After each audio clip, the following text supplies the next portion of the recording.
डाल दिया इसको।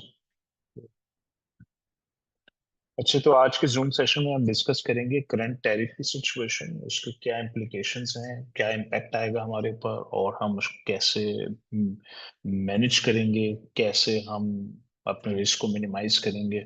तो ये हम टॉपिक्स डिस्कस कर लेते हैं।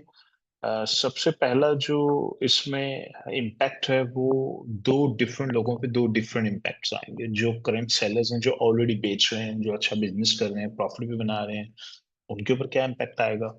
और जो नए सेलर्स हैं उन पे क्या इम्पैक्ट आएगा। अच्छा, जो सेलर्स ऑलरेडी बेच रहे हैं, आ, उनके ऊपर इम्पैक्ट डेफिनेटली आएगा, सेल्स कम होंगी।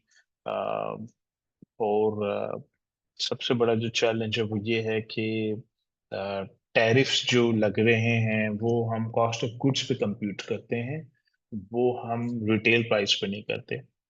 तो कॉस्ट ऑफ गुड्स जो है, जहां 145% का टैरिफ लग रहा है, तो उसकी मैं आपको कैलकुलेशन थोड़ी सी समझा देता हूँ। तो अगर आपकी प्रोडक्ट $10 की बिक रही है, तो वो अब $24 की नहीं बिकेगी, क्योंकि बहुत से लोग इस गलतफहमी का शिकार हैं कि $10 की प्रोडक्ट मेरी अब $24 की चली जाएगी। ऐसा नहीं है। आपकी प्रोडक्ट $20 पे भी नहीं जाने वाली। आपकी प्रोडक्ट की जो प्राइस इंक्रीज होगी, रिटेल प्राइस की मैं जो बात करूँ, वो होगी $12 से $13। यानी अब आपकी प्रोडक्ट जो है वो $2 से $3 एक्सपेंसिव हो जाएगी। अच्छा, उसकी वजह ये है कि ये जो टैरिफ्स लग रहे हैं, ये कॉस्ट ऑफ गुड्स के ऊपर होते हैं, ये रिटेल प्राइस के ऊपर नहीं है। तो कॉस्ट ऑफ गुड, अगर $10 की मेरी प्रोडक्ट है, मेरी प्रोडक्ट लाइकली $1.5 की आ रही होगी। अच्छा, मेरी जो 1.5 से $2 की जो मेरी प्रोडक्ट है, उसके ऊपर मेरा क्या टैरिफ लगेगा। अच्छा, उसके ऊपर भी अब मैं आपको थोड़ा सा एक पॉइंट और बता दूं। वो ये है कि हम लोग अमेजोन ग्लोबल लॉजिस्टिक्स नहीं यूज करते। हम इसी के अंदर, एक्सट्रीम कॉमर्स के अंदर, हम लोग ग्लोबल अमेजोन ग्लोबल लॉजिस्टिक्स नहीं यूज करते। अमेजोन ग्लोबल लॉजिस्टिक्स अगर हम यूज कर रहे होते, तो अमेजोन बहुत स्ट्रेट फॉरवर्ड जो पेपर है, डॉक्यूमेंट्स है, उसके ऊपर काम करता है। तो मैंने चाइना से अगर $10,000 की इन्वेंट्री खरीदी, amazon ग्लोबल लॉजिस्टिक्स को पता लग गया ये $10,000 की है, amazon जाके CBP यानी कस्टम्स एंड बॉर्डर प्रोटेक्शन की जो एजेंसी है, उनको जाके बताता है कि ये $10,000 का सामान है। तो टेक्निकली स्पीकिंग, $10,000 के सामान के ऊपर कस्टम्स ड्यूटी पड़ती है, और वो पड़ती है $500-1,000, जो भी पड़ती है। लेकिन अब कितनी पड़ने जा रही है? अब पड़ेगी 11-12 हजार, ऑलमोस्ट $14,000 की कस्टम ड्यूटी पड़ेगी। तो अब आपका सामान $24,000 का हो गया, जो एक्चुअली $10,000 का था। लेकिन अब उसकी लैंडिंग कॉस्ट जो पड़ेगी, वो हमें $1 से बढ़ के $2.5, $2.4 हो गई। अब लैंडिंग कॉस्ट की बात कर रहा हूँ। अच्छा, जो चीज मेरी $1 की थी, मैं उसको बेच रहा था कंफर्टेबली $5 की बेच रहा था, या $5.5 की अमेजोन बेच रहा था। अब वो हो गई $2.40 की। तो अब मुझे बेचना पड़ेगा उसको $5.5 से $7 के ऊपर। मैं मेरी प्राइस चली जाएगी, रफली 20 to 30% का इंक्रीज आ रहा है मेरी प्राइस के अंदर, उसको कवर करने के लिए। लेकिन अब मैं आपको एक मजे की बात बताता हूँ। मजे की बात यह है कि हम Amazon ग्लोबल लॉजिस्टिक्स नहीं यूज करते। बहुत जमाना हो गया, हम उसको यूज ही नहीं कर रहे। उसकी वजह ये है कि कस्टम ड्यूटी बड़ी पड़ती थी उसके अंदर, क्योंकि वो बिल्कुल पेपर डॉक्यूमेंट्स एग्जैक्ट होते हैं, वो एज इट इज डिक्लेयर्ड हो जाते हैं। हम लोग यूज करते हैं third party freight service providers को। थर्ड पार्टी जो हम लोग यूज करते हैं, third party service provider, third party freight forwarders जो होते हैं, ये लोग अ, थोड़े से जुगाड़ू कह लें आप, होते हैं। तो जहां $10,000 का आप सामान खरीद रहे होते हैं, ये लोग $10,000 प्राइस कभी मेंशन ही नहीं करते उसकी। हम इन पे रिलाई कर रहे थे, क्योंकि हम इनसे कहते हैं भाई हमें तो आप DDP प्राइस दो, ड्यूटी पेड प्राइस दो। हमें नहीं पता ड्यूटी कितनी पड़ेगी, ये तुम जानो, तुम्हारा हेडेक है। मैं तो तुम्हें $10,000 का सामान लेके दे रहा हूँ। हाँ, ये पाकिस्तानी होते हैं आमतौर पे चाइनीज हैं, पाकिस्तानी हैं, पूरी दुनिया काम कर रही है। It's not necessary Pakistani only. इसमें चाइनीज भी बहुत अच्छा काम कर रहे हैं। हम चाइनीज फ्रीट फॉरवर्डर्स भी यूज करते हैं, पाकिस्तानी भी यूज करते हैं, बहुत सारे यूज करते हैं। तो हम उनसे कहते हैं भाई हमें तो डील दो, ये मेरा सामान है, मुझे लैंडिंग कॉस्ट कितनी पड़ेगी, ड्यूटी व्यूटी मेरा हेडेक नहीं है, तुम्हारा हेडेक है। तो ये लोग क्या करते हैं, ये लोग $10,000 का सामान लेते हैं, मे बी $4,000 डिक्लेयर कर देते होंगे, या $5,000 डिक्लेयर कर देते होंगे, या $3,000 डिक्लेयर करते हैं, हमें नहीं मालूम इसके बारे में। और हम अपनी आंखें भी वैसे ही बंद कर लेते हैं, क्योंकि भाई फ्रीट फॉरवर्डिंग हमारा बिजनेस नहीं है, ना हमारा फ्रीट से कोई लेना देना नहीं है। फ्रीट फॉरवर्डिंग आपका बिजनेस है, आप शिप करके दें हमें। वो कहते हैं जी हम आपको पर किलो $1 चार्ज करेंगे। तो हम कहते हैं ठीक है जी, हमारी डील होगी अब आपसे। हम आपको $1 का 1 किलो, हम तो मेरा सामान जो है वो 50 किलो का है, तो आप $500 में मेरी शिपमेंट कर दें। वो कहते हैं इस $500 में कस्टम्स ड्यूटी भी शामिल है, क्लियरेंस हमारी जॉब है, हमारी जिम्मेदारी क्लियरेंस देना। अब हम 3PL वालों को वापस जा रहे हैं, हाँ भाई क्या हुआ। अच्छा, वैसे आपको एवरेज मार्केट बता देना, एवरेज मार्केट है $2 से $2.5 पर किलो, एवरेज मार्केट, एवरेज।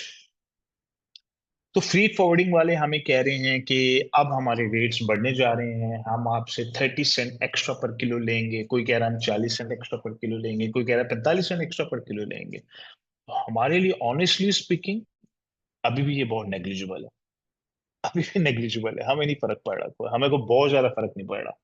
यानी ऐसा नहीं कि बहुत एक्सपेंसिव होने जा रहे हैं। तो अब कुछ फ्री फॉरवर्ड कह रहे हैं नहीं नहीं, हमने शिपिंग का बिजनेस बंद कर दिया है, अब हम 15 दिन वेट करेंगे, हम 1 महीना वेट करेंगे। वो भी कह रहा है हम 1 महीना वेट कर, क्यों?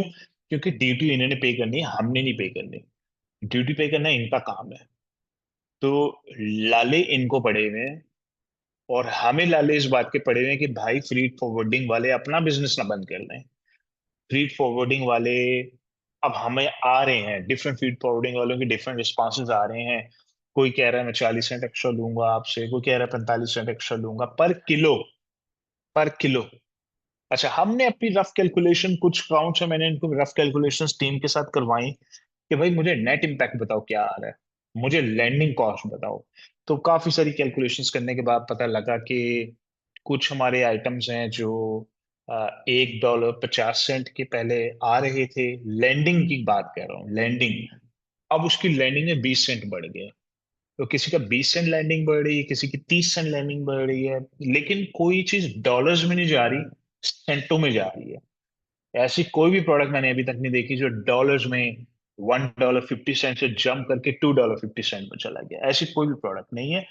अगेन दोबारा समझने की कोशिश करें, अगर हम लकीर के फकीर हों और स्ट्रेट लाइन में चलेंगे और amazon ग्लोबल लॉजिस्टिक्स को यूज करेंगे, या किसी बहुत बड़े ब्रांड नेम को यूज करेंगे, $10,000 सामान हमें वाकई $24,000 का पड़ेगा, उस पर वाकई $14,000 कस्टम ड्यूटी पड़ने जा रही है। तो आपका आपका $1 की प्रोडक्ट वाकई $2.40 की चली जाएगी आपकी। तो वो एक बड़ा इम्पैक्ट है, अच्छा मेजर इम्पैक्ट है। लेकिन हम थर्ड पार्टी फ्री फॉरवर्डर्स को यूज करते हैं, और ये लोग, हम अपनी आंखें बंद करते हैं। हम इनसे कहते हैं भाई डिलीवरी रेट बताओ, पर किलो का रेट बताओ, कस्टम ड्यूटी क्लियरेंस के साथ मुझे रेट चाहिए। तो वो 30 सेंट, 40 सेंट, 50 सेंट रेट बढ़ रहे हैं पर किलो। उसके ऊपर जब हम कैलकुलेट करके देखते हैं कि हमारी क्या नेट इम्पैक्ट, हमें क्या आ रहा है, वो 10 सेंट, 20 सेंट, 30 सेंट है। तो बहुत ज्यादा इम्पैक्ट हमारे प्राइसेस में नहीं आ रहा। तो मैं अभी वेट एंड वॉच कर रहा हूँ। तो रिटेल प्राइस हो सकता है 10% बढ़ जाए, 20% बढ़ जाए। तो सिचुएशन बहुत ज्यादा हॉरिबल तो अभी नहीं लग रही मुझे, कंसीडरिंग कंसीडरिंग के थर्ड पार्टी फ्रीट वाले बस काम करते रहे, हमें डीलें देते रहे। और मुझे थ्रेट उस वक्त महसूस होगा जब थर्ड पार्टी फ्लीट वाले बोलेंगे कि भाई हमने बिजनेस ही बंद कर दिया, हम ये बिजनेस ही नहीं कर रहे, हम आपका सामान लेके ही नहीं जा रहे। उस वक्त हमें लाले पड़ेंगे कि यार कोई थर्ड पार्टी फ्लीट प्रोवाइडर नहीं मिल रहा, अब क्या करें हम लोग। Then yes, then there is a trouble. Then trouble, अच्छा वो वाली ट्रबल एक्सट्रीम बता देता हूँ आपको। वो एक्सट्रीम केस, एक्सट्रीम सिनेरियो के अंदर मेरी $1 की प्रोडक्ट $2.40 की हो गई। मैं उसको बेचा था $5.5 में, अब मैं उसको बेचूंगा $7.5 का। तो ये मेरा जंप जा रहा है, सीधा सीधा मेरी प्राइस में 40% का जंप जा रहा है। तो 30-40% मुझे प्राइस अपनी बढ़ानी पड़ रही है। ये है एक्सट्रीम केस, जहां हमें थर्ड पार्टी फ्री फॉरवर्ड ही नहीं मिल रहा, और हमें 100% डिक्लेयर के ऊपर, 100% लकीर के फकीर की तरह 100% डिक्लेयर के ऊपर हम लोग काम करें, जो कि इस बिजनेस में कोई भी नहीं करता। इस बिजनेस में कोई भी 100% डिक्लेयर नहीं करता, कोई भी लकीर के फकीर की तरह काम नहीं करता। एप्पल करता है, माइक्रोसॉफ्ट करता होगा, amazon करता होगा, ये जो थर्ड पार्टी सेलर जितने भी हैं कोई भी नहीं करता। तो सारे के सारे जो हैं अंडर डिक्लेयर करते हैं अपनी इनवॉइसेस को थर्ड पार्टी फ्लीट वॉलेट से, डीडीपी की डील्स लेते हैं हम लोग। हम लोग कभी भी डीडीयू की डील नहीं लेते सिवाय यूके के। यूके ऐसी मार्केट है जहां हम लोग डीडीयू डील्स लेते हैं, और हम कहते हैं कस्टम ड्यूटी हम खुद पे करेंगे। क्यों? क्योंकि हमने कस्टम ड्यूटी क्लेम बैक करनी होती है गवर्नमेंट से। हम जो 20% वैट स्कीम में होते हैं तो हम कस्टम ड्यूटी क्लेम करते हैं और गवर्नमेंट से पैसे वापस लेते हैं उसके। तो यूएस में ऐसा कोई कॉन्सेप्ट नहीं है। तो ये, आप सिनेरियो को दोबारा समझते हैं। ये आपको मैंने बैकग्राउंड बता दिया सबसे पहले कि ये बैकग्राउंड है, ये सिचुएशन है। इसमें नए सेलर्स कितना इम्पैक्ट होंगे, पुराने कितना होंगे? देखिए, पुराने सेलर तो इम्पैक्ट होगा, उसकी प्राइस भी बढ़ेगी। अ, अगर तो फ्रीट फॉरवर्डर्स वही 30 40 50 सेंट एक्स्ट्रा लेके पर किलो हमें डीलें देते रहे, जो कि दे रहे हैं। अभी हमारी टीम ने काफी सारे फ्लीट से बात की है। कोई कह रहा है मैं 15 दिन वेट कर रहा हूँ, कोई कह रहा है जी 1 महीना वेट कर रहा हूँ, कोई कह रहा है मैं आपसे 40 सेंट एक्स्ट्रा लूंगा, कोई कह रहा है हम 50 सेंट एक्स्ट्रा लेंगे, कोई कह रहा है 30 सेंट एक्स्ट्रा लेंगे आपसे। डिफरेंट लोग डिफरेंट डील्स, हम ऑफ कोर्स उसके हिसाब से कॉन्फ़िगर कर लेंगे। तो नए जो करंट सेलर्स हैं उनके ऊपर सेल्स का इम्पैक्ट आएगा। अमेरिकन इकोनॉमी के अंदर लोगों की बाइंग थोड़ी कम हो जाएगी फ्यूचर में। ये आज से 6 महीने साल का इम्पैक्ट बता रहा हूँ, ये इम्पैक्ट कल से नहीं आएगा। एकदम से कल प्राइसेस तो नहीं बढ़ने जा रही। इसमें भी 3 महीने 6 महीने साल तो लगेंगे। सप्लाई चेन पूरी अमेरिका की रिवाइव होगी। इस दौरान हो सकता है इन लोगों की डील हो जाए, हो सकता है चाइना अमेरिका की वो खटपट खत्म हो जाए, और 3 4 महीने तक नौबत ही ना आए इस बात की। लेकिन अगर लेट से अमेरिका और चाइना जो है लड़ रहे हैं और उनकी कोई डील नहीं होती, और हम 145% टैरिफ के ऊपर हमने स्टे करना है, इसी के हिसाब से हर चीज को प्लान करना है, तो फिर जो करंट सेलर्स हैं उनकी प्राइसेस 10% 15% 20% या मैक्सिमम 30% तक बढ़ेंगी। जिसकी प्रोडक्ट $6.5 की है वो 7.5 $7 तक, $7.5 तक जा सकता है। उससे सेल कम होगी। लेकिन मार्केट में हम अकेले नहीं है सेल प्राइस बढ़ाने वाले, पूरी मार्केट प्राइस बढ़ाएगी। अच्छा, जब पूरी मार्केट ही प्राइस बढ़ाएगी तो हमारी रैंकिंग वहीं की वहीं खड़ी रहेगी, हमारी रैंकिंग पे भी कोई इम्पैक्ट नहीं होगा। बस ये है कि पूरी अमेरिकन इकोनॉमी के अंदर बाइंग पावर लोगों की श्रिंक होगी, इन्फ्लेशन बढ़ेगा, लोगों की बाइंग कम हो जाएगी। तो जो बंदा $1 लाख महीने का बेच रहा है उसकी सेल हो सकता है ड्रॉप होके 70 80 हजार डॉलर पे आ जाए। जो बंदा $1 लाख पे इस वक्त 15 16 हजार डॉलर का प्रॉफिट बना रहा है वो 70 80 हजार डॉलर पे आ जाएगा, उसका प्रॉफिट ड्रॉप होके 10 12 हजार डॉलर पे आ जाएगा। ठीक है, ये हो गया करंट सेलर्स का हिसाब किताब। नए सेलर्स को मैं नहीं समझता कि कोई बहुत बड़ा इम्पैक्ट नजर आएगा। उसकी वजह ये कि नए सेलर ने जिंदगी में कभी $1 लाख की सेल नहीं की, नए सेलर ने $1 लाख देखा ही नहीं अभी। आप लोग सारे नए सेलर हैं, आप में से किसी ने भी $1 लाख नहीं देखा अभी। जब $1 लाख देखा ही नहीं, आप देखेंगे $70 हजार, तो आप उसी पे बहुत खुश होंगे। और आपस की बात है, $70 हजार तो वैसे भी नहीं आने वाला अभी, वो तो मैं बता रहा हूँ 5 साल के बाद $1 लाख की सेल आती है हमारे पास। यानी एक बेबी अकाउंट जब हम बनाते हैं ना तो हमें 5 साल लग जाते हैं $1 लाख 1.25 लाख क्रॉस करने में। ये 5 साल का जर्नी है, 10 15 20 हजार डॉलर महीना प्रॉफिट बनाने वाला जो जर्नी है वो 5 6 साल लगते हैं इसमें।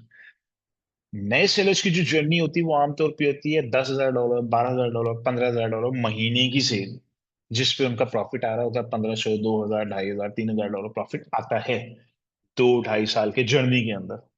तो 2 2.5 साल का आपका जर्नी है, फिर आप जाके यहाँ इसे क्रॉस करते हैं, क्योंकि हम लोग तो अभी टेस्ट लॉन्चेस करते हैं पहले। तो जहां 15 20 हजार डॉलर करना था आप 10 हजार करेंगे, आप 15 हजार नहीं करेंगे आप। लेकिन आपके लिए तो 10 हजार भी बुरा नहीं है, आपने तो 15 देखा ही नहीं था कभी। आपके लिए तो 10 हजार है ना, आपने कौन सा 15 देखा था या 20 देखा था या 25 देखा था पहले? आपने तो कुछ भी नहीं देखा था। तो आप जीरो से जब स्टार्ट करें तो आपके लिए 10 हजार भी एक अचीवमेंट है, 15 हजार भी एक नेक्स्ट अचीवमेंट है, 20 हजार भी एक नेक्स्ट अचीवमेंट है। तो आपने अभी वो जर्नी करना है, और आपको तो पता ही नहीं लगेगा कि मार्केट में क्या पोटेंशियल था और आज वो पोटेंशियल कम हो गया है। आपको पता ही नहीं लगने वाला, आपको एहसास भी नहीं होगा इस बात का, क्योंकि आपने देखा ही नहीं था। हाँ, पुराना सेलर होएगा, उसे दुख होगा। पुराना सेलर $1 लाख करता था, $1.25 लाख करता था, अब वो 70 हजार करता है, उसे दुख होगा। पुराना सेलर $40,000 का बिजनेस करता था, अब वो $30,000 का बिजनेस कर रहा है। उसे दुख होगा कि यार मैं अच्छा खासा बिजनेस कर रहा था, ट्रम्प की पॉलिसी की वजह से मेरी सेल कम हो गई, मेरा प्रॉफिट कम हो गया। पुराने सेलर को ज्यादा हर्ट होगा, नए सेलर्स को हर्ट कम होगा। ठीक है, ये एक लॉजिकल पॉइंट था। अच्छा, अब आ जाइए, आप जितने भी नए सेलर्स हैं, आप लोग कर रहे हैं तीन तीन चार चार लॉन्चेस कर रहे हैं, टेस्ट लॉन्चेस कर रहे हैं। 7-7 हजार, 8-8 हजार, 9-9 हजार, 10-10 हजार डॉलर की आपकी टेस्ट लॉन्चेस के बजट होते हैं। और टेस्ट लॉन्चेस के अंदर तो वैसे भी हम लोग प्रॉफिट सेंट्रिक नहीं होते, हम लोग प्रॉफिट ओरिएंटेड होते ही नहीं है। उसकी वजह ये है कि जब मैं 7-8 हजार डॉलर का टेस्ट करने जाता हूँ, मैं चाइनीज सप्लायर से क्या निगोशिएट करूँ, किस मुंह से निगोशिएट करूँ? मैं तो उसको कहता हूँ 500 पीस दो मुझे। 500 पीस के ऊपर वो कौन सा मुझे निगोशिएट, कौन सी मुझे अच्छी प्राइस देगा?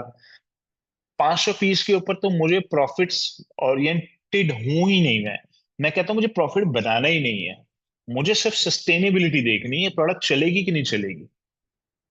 प्रॉफिट मैं उस वक्त बनाऊंगा जब मैं सप्लायर से 5,000 यूनिट खरीदूंगा। अब 5,000 यूनिट के लिए मैं उससे निगोशिएट करूंगा, मैं उसको डंडा दूंगा। 5,000 तो हम ले ही नहीं रहे, हम तो आपके केस में जितने भी आपकी मेजोरिटी इस वक्त लॉन्चेस चल रही है 500 यूनिट वाली है।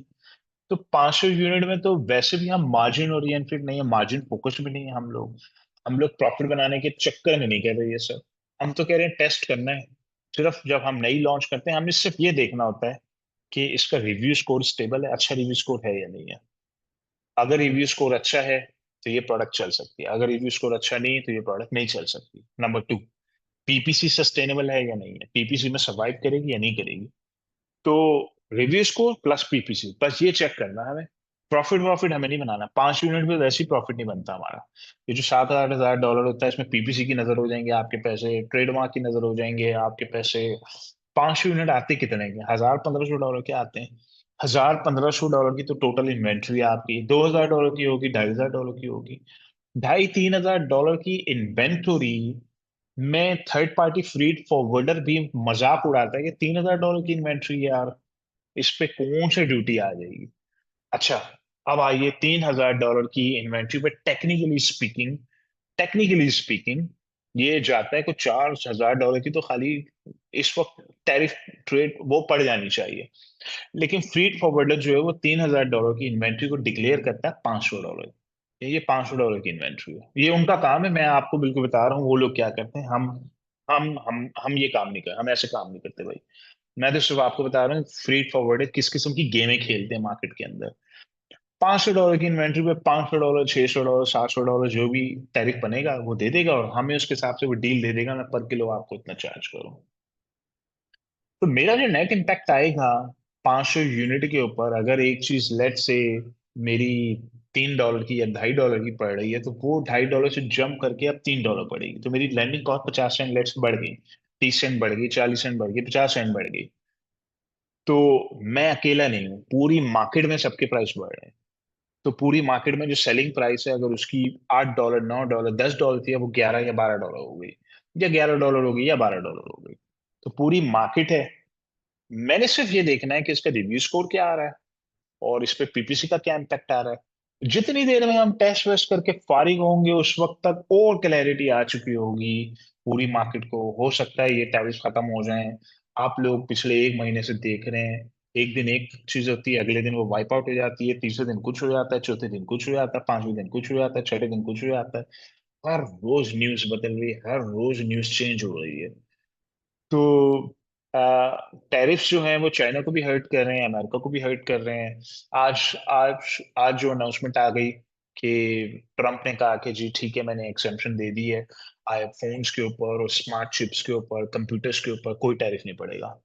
तो मजबूरी उनकी भी, उनको करना, उनको भी पता है कि ये एप्पल पूरी शट डाउन हो जाएगी, पूरी एप्पल कंपनी $3 ट्रिलियन की कंपनी शट डाउन हो जाएगी। उनका आईफोन अगर $1,000 से $3,000 पे चला गया, $3,500 पे चला जाएगा। तो उनको करना पड़ रहा है, बहुत कुछ करना पड़ रहा है। तो लेट्स सी क्या होता है। मैं तो वर्स्ट केस सिनेरियो बता रहा हूँ आपको, कि वर्स्ट केस सिनेरियो ये है कि टैरिफ 145% है और ये नहीं खत्म हो रहा। तो उस केस में हम क्या कर रहे हैं या कैसे सरवाइव करेंगे, उसकी मैंने आपको टेक्निक्स बता दी हैं कि थर्ड पार्टी फीड फॉरवर्डर्स किस तरह काम करते हैं, उनका बैकग्राउंड मैंने आपको बता दिया है, क्या इम्पैक्ट आएगा, कितनी प्राइस बढ़ेगी हमारी, कितनी प्राइस में इम्पैक्ट आएगा, लैंडिंग कॉस्ट कितनी बढ़ेगी, सेलिंग प्राइस कितनी बढ़ेगी, और पूरी मार्केट की बढ़ेगी। और जितनी देर में हम आपका टेस्ट कर रहे हैं, 6 महीना, 7 महीना, 8 महीना लग जाता है हमें एक लॉन्च करने में, टेस्ट लॉन्च करने में, दुनिया बदल जाती है। उस 6-7 महीने में चाइना अमेरिका की हो सकता है ट्रेड डील हो जाए, हो सकता है ये मसले खत्म हो जाएं, हो सकता है चेंजेस आ जाएं उसके अंदर। तो हमारे पास बहुत टाइम है, इस वक्त बहुत रूम है। जिन लोगों की टेस्ट लॉन्चेस हो रही हैं उनको तो वैसे भी इसमें कोई बहुत ज्यादा कंसर्न नहीं होना चाहिए। उसकी वजह ये है कि टेस्ट लॉन्च में हम मार्जिन फोकस वैसे भी नहीं होते। हम मार्जिन फोकस्ड होते हैं जब हमें प्रोडक्ट समझ आ जाती है। आप में से कुछ होंगे जिनकी प्रोडक्ट्स टेस्ट लॉन्चेस सक्सेसफुल हो चुकी हैं, और पता लग गया कि जी ये टेस्ट लॉन्च बहुत अच्छी जा रही है, अब हमने इसके 2,000 या 3,000 या 4,000 यूनिट ऑर्डर करें। हाँ, उनके लिए थोड़ी ट्रबल है, उनके लिए थोड़ा स्ट्रेसफुल होगा। टेस्ट लॉन्च वालों के लिए किसी किस्म का स्ट्रेस नहीं होना चाहिए। स्ट्रेस इस वक्त मुझे नजर आ रहा है उन्हीं लोगों का जिनके बड़े ऑर्डर प्लेस हो रहे हैं, जिनके 3,000 4,000 यूनिट के ऑर्डर हो रहे हैं, टेस्ट लॉन्च सक्सेसफुल हो गई है, अब हमें इसको रिप्लेनिश करना है इन्वेंट्री को। हाँ, उनके लिए यस एब्सोल्युटली कंसर्निंग है, स्ट्रेसफुल है कि जी अब मेरी क्या प्राइसिंग होगी, लैंडिंग क्या होगी, सेलिंग क्या होगी, मार्केट कैसे रिएक्ट करेगी। तो उनको मैंने एक्सप्लेन कर दिया कि थर्ड पार्टी फ्रीट वालों के साथ हम डील्स करेंगे। हम देखेंगे कि कौन हमें क्या डील दे रहा है। पर किलो के हिसाब से किसी का 30 सेंट बढ़ेगा, किसी का 40 बढ़ेगा, किसी का 50 बढ़ जाएगा। आपकी लैंडिंग कॉस्ट जो है वो 20 सेंट बढ़ जाएगी, 30 सेंट बढ़ जाएगी, या 40 सेंट बढ़ जाएगी लैंडिंग कॉस्ट। और जब वो 30-40 सेंट बढ़ेगी तो हमारी सेलिंग प्राइस भी 50 सेंट या डॉलर ऊपर चली जाएगी। जब सेलिंग प्राइस 50 सेंट या डॉलर ऊपर जाएगी, आपकी वेलोसिटी कम हो जाएगी, आपकी सेल्स हर्ट होंगी। अगर हम अकेले हैं, अगर हम सिर्फ अपनी प्राइस 50 सेंट या डॉलर ऊपर करें। लेकिन अगर तो पूरी मार्केट 50 सेंट या डॉलर प्राइस ऊपर लेके जा रही, फिर तो हम हर्ट नहीं होंगे। फिर तो बिल्कुल हर्ट नहीं होंगे, क्योंकि हम अकेले नहीं है, पूरी मार्केट की प्राइस बढ़ रही है। ठीक है जी।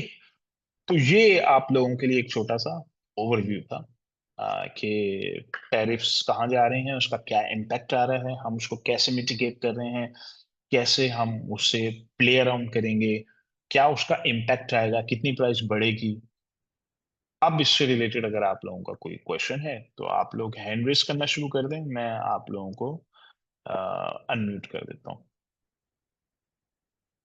जी, ये मैंने रिकॉर्डिंग इसकी कर ली है, तो रिकॉर्डिंग भी मिल जाएगी आप लोगों को।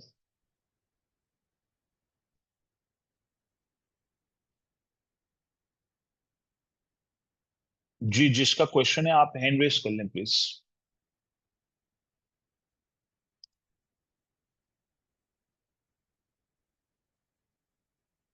अच्छा, फिर इसके अलावा एक पॉइंट और भी ऐड कर दूं, बहुत सारे फ्री फॉरवर्डर्स हैं, वो ऑप्शंस दे रहे हैं कि हम आपकी प्रोडक्ट चाइना से वियतनाम राउट करेंगे, मलेशिया राउट करेंगे, वहां से आपको पहुंचा देंगे। लेकिन लेकिन मैं अभी इसके ऊपर किसी किस्म का कमेंट नहीं दे सकता। उसकी वजह ये है कि ये सब टॉल ऑर्डर्स हैं, ये बड़ी बड़ी बातें हैं सिर्फ। इतने शॉर्ट स्पैन में ना हम कंट्री बदल सकते हैं, ना सप्लायर्स बदल सकते हैं, ना। It's not easy at all. Alibaba जो है वो टोटल डोमिनेटेड है, चाइनीज सप्लायर्स हैं। टीम लगी हुई है, टीम अब वियतनाम सप्लायर्स भी ढूंढने की कोशिश कर रही है, इंडिया से भी ढूंढने की कोशिश कर रहे हैं, मुल्क बदलने की कोशिश कर रहे हैं, सप्लायर बदलने की कोशिश कर रहे हैं। इधर फ्रीट वाले वो भी लगे हुए हैं, वो भी सर जोड़ के लगे हुए हैं कि हम रीराउटिंग कर देंगे, डिफरेंट कंट्री से रीलेबल करेंगे आपकी प्रोडक्ट को, मेड इन चाइना हटा के मेड इन वियतनाम करेंगे, फिर वियतनाम पोर्ट से रिडायरेक्ट करेंगे। हम आपको 30 सेंट एक्स्ट्रा चार्ज करेंगे, 40 सेंट एक्स्ट्रा चार्ज करेंगे इस सर्विस का, या डॉलर चार्ज करेंगे। तो भाई हमें ऑप्शंस आते रहेंगे, हम उसके हिसाब से कैलकुलेट करते रहेंगे। हम हो सकता है इतनी देर में सप्लायर ही नहीं ढूंढ लें। हम हो सकता है ऐसे फ्रीट फॉरवर्डर के साथ काम करें जो रीराउटिंग करके दे रहा हो, लैंडिंग कॉस्ट हो। हमें तो लैंडिंग कॉस्ट से मतलब है। अगर एक सप्लायर कह रहा है भाई मैं आपकी चाइना की प्रोडक्ट अमेरिका पहुंचा दूंगा, 40 सेंट एक्स्ट्रा लूंगा पर केजी, वी डोंट केयर। लेकिन अगर कोई शख्स कह रहा है मैं आपकी प्रोडक्ट वाया वियतनाम राउट कर दूंगा, सारे लेवल वेबल चेंज करा दूंगा, 20 सेंट एक्स्ट्रा लूंगा पर केजी, तो हम उस ऑप्शन चले जाएंगे। हमें तो ये देखना है हमारी लैंडिंग कॉस्ट पे क्या इम्पैक्ट आ रहा है। मेरी एक यूनिट की लैंडिंग कॉस्ट 10 सेंट ऊपर जा रही है, 20 सेंट ऊपर जा रही है, तो मैं उस ऑप्शन को पिक कर लूंगा जो भी मुझे सस्ता पड़ेगा। लेकिन ये सारे बड़ी बड़ी बातें हैं बेसिकली। ये इतना आसान काम नहीं है मुल्कों से रीड आउट करके किसी शिपमेंट। ये वहां ज्यादा बेहतर इसकी वायबिलिटी निकलती होगी जहां पे कंटेनर्स के ऑर्डर आते हैं। तो एक शख्स से उसके महीने का एक कंटेनर का ऑर्डर आता है, तो वो उसके लिए रीडाउटिंग फिर भी मेक सेंस करती होगी। हम लोगों के कंटेनर के ऑर्डर नहीं होते हैं, हम लोगों के सीबीएम लूज कंटेनर होते हैं, यानी कि छोटे एलटीएल होते हैं हमारे ऑर्डर्स, बड़े नहीं होते। तो हम लोगों के लिए शायद वो वाइबल ना हो, हमारे लिए यही वाइबल ज्यादा होगा कि हमें फ्रीट फॉरवर्डर चाइना से ही उठाए, हमारे एक्स्ट्रा पैसे हमसे चार्ज करे और हमें डीडीपी यानी कि दे, यानी कि customs duty paid and delivered के ऑप्शंस दे और हमसे चार्ज कर ले जो उसने एक्स्ट्रा चार्ज करना है। अच्छा जी, तो जी नगमा, मैंने आपको अनम्यूट कर दिया।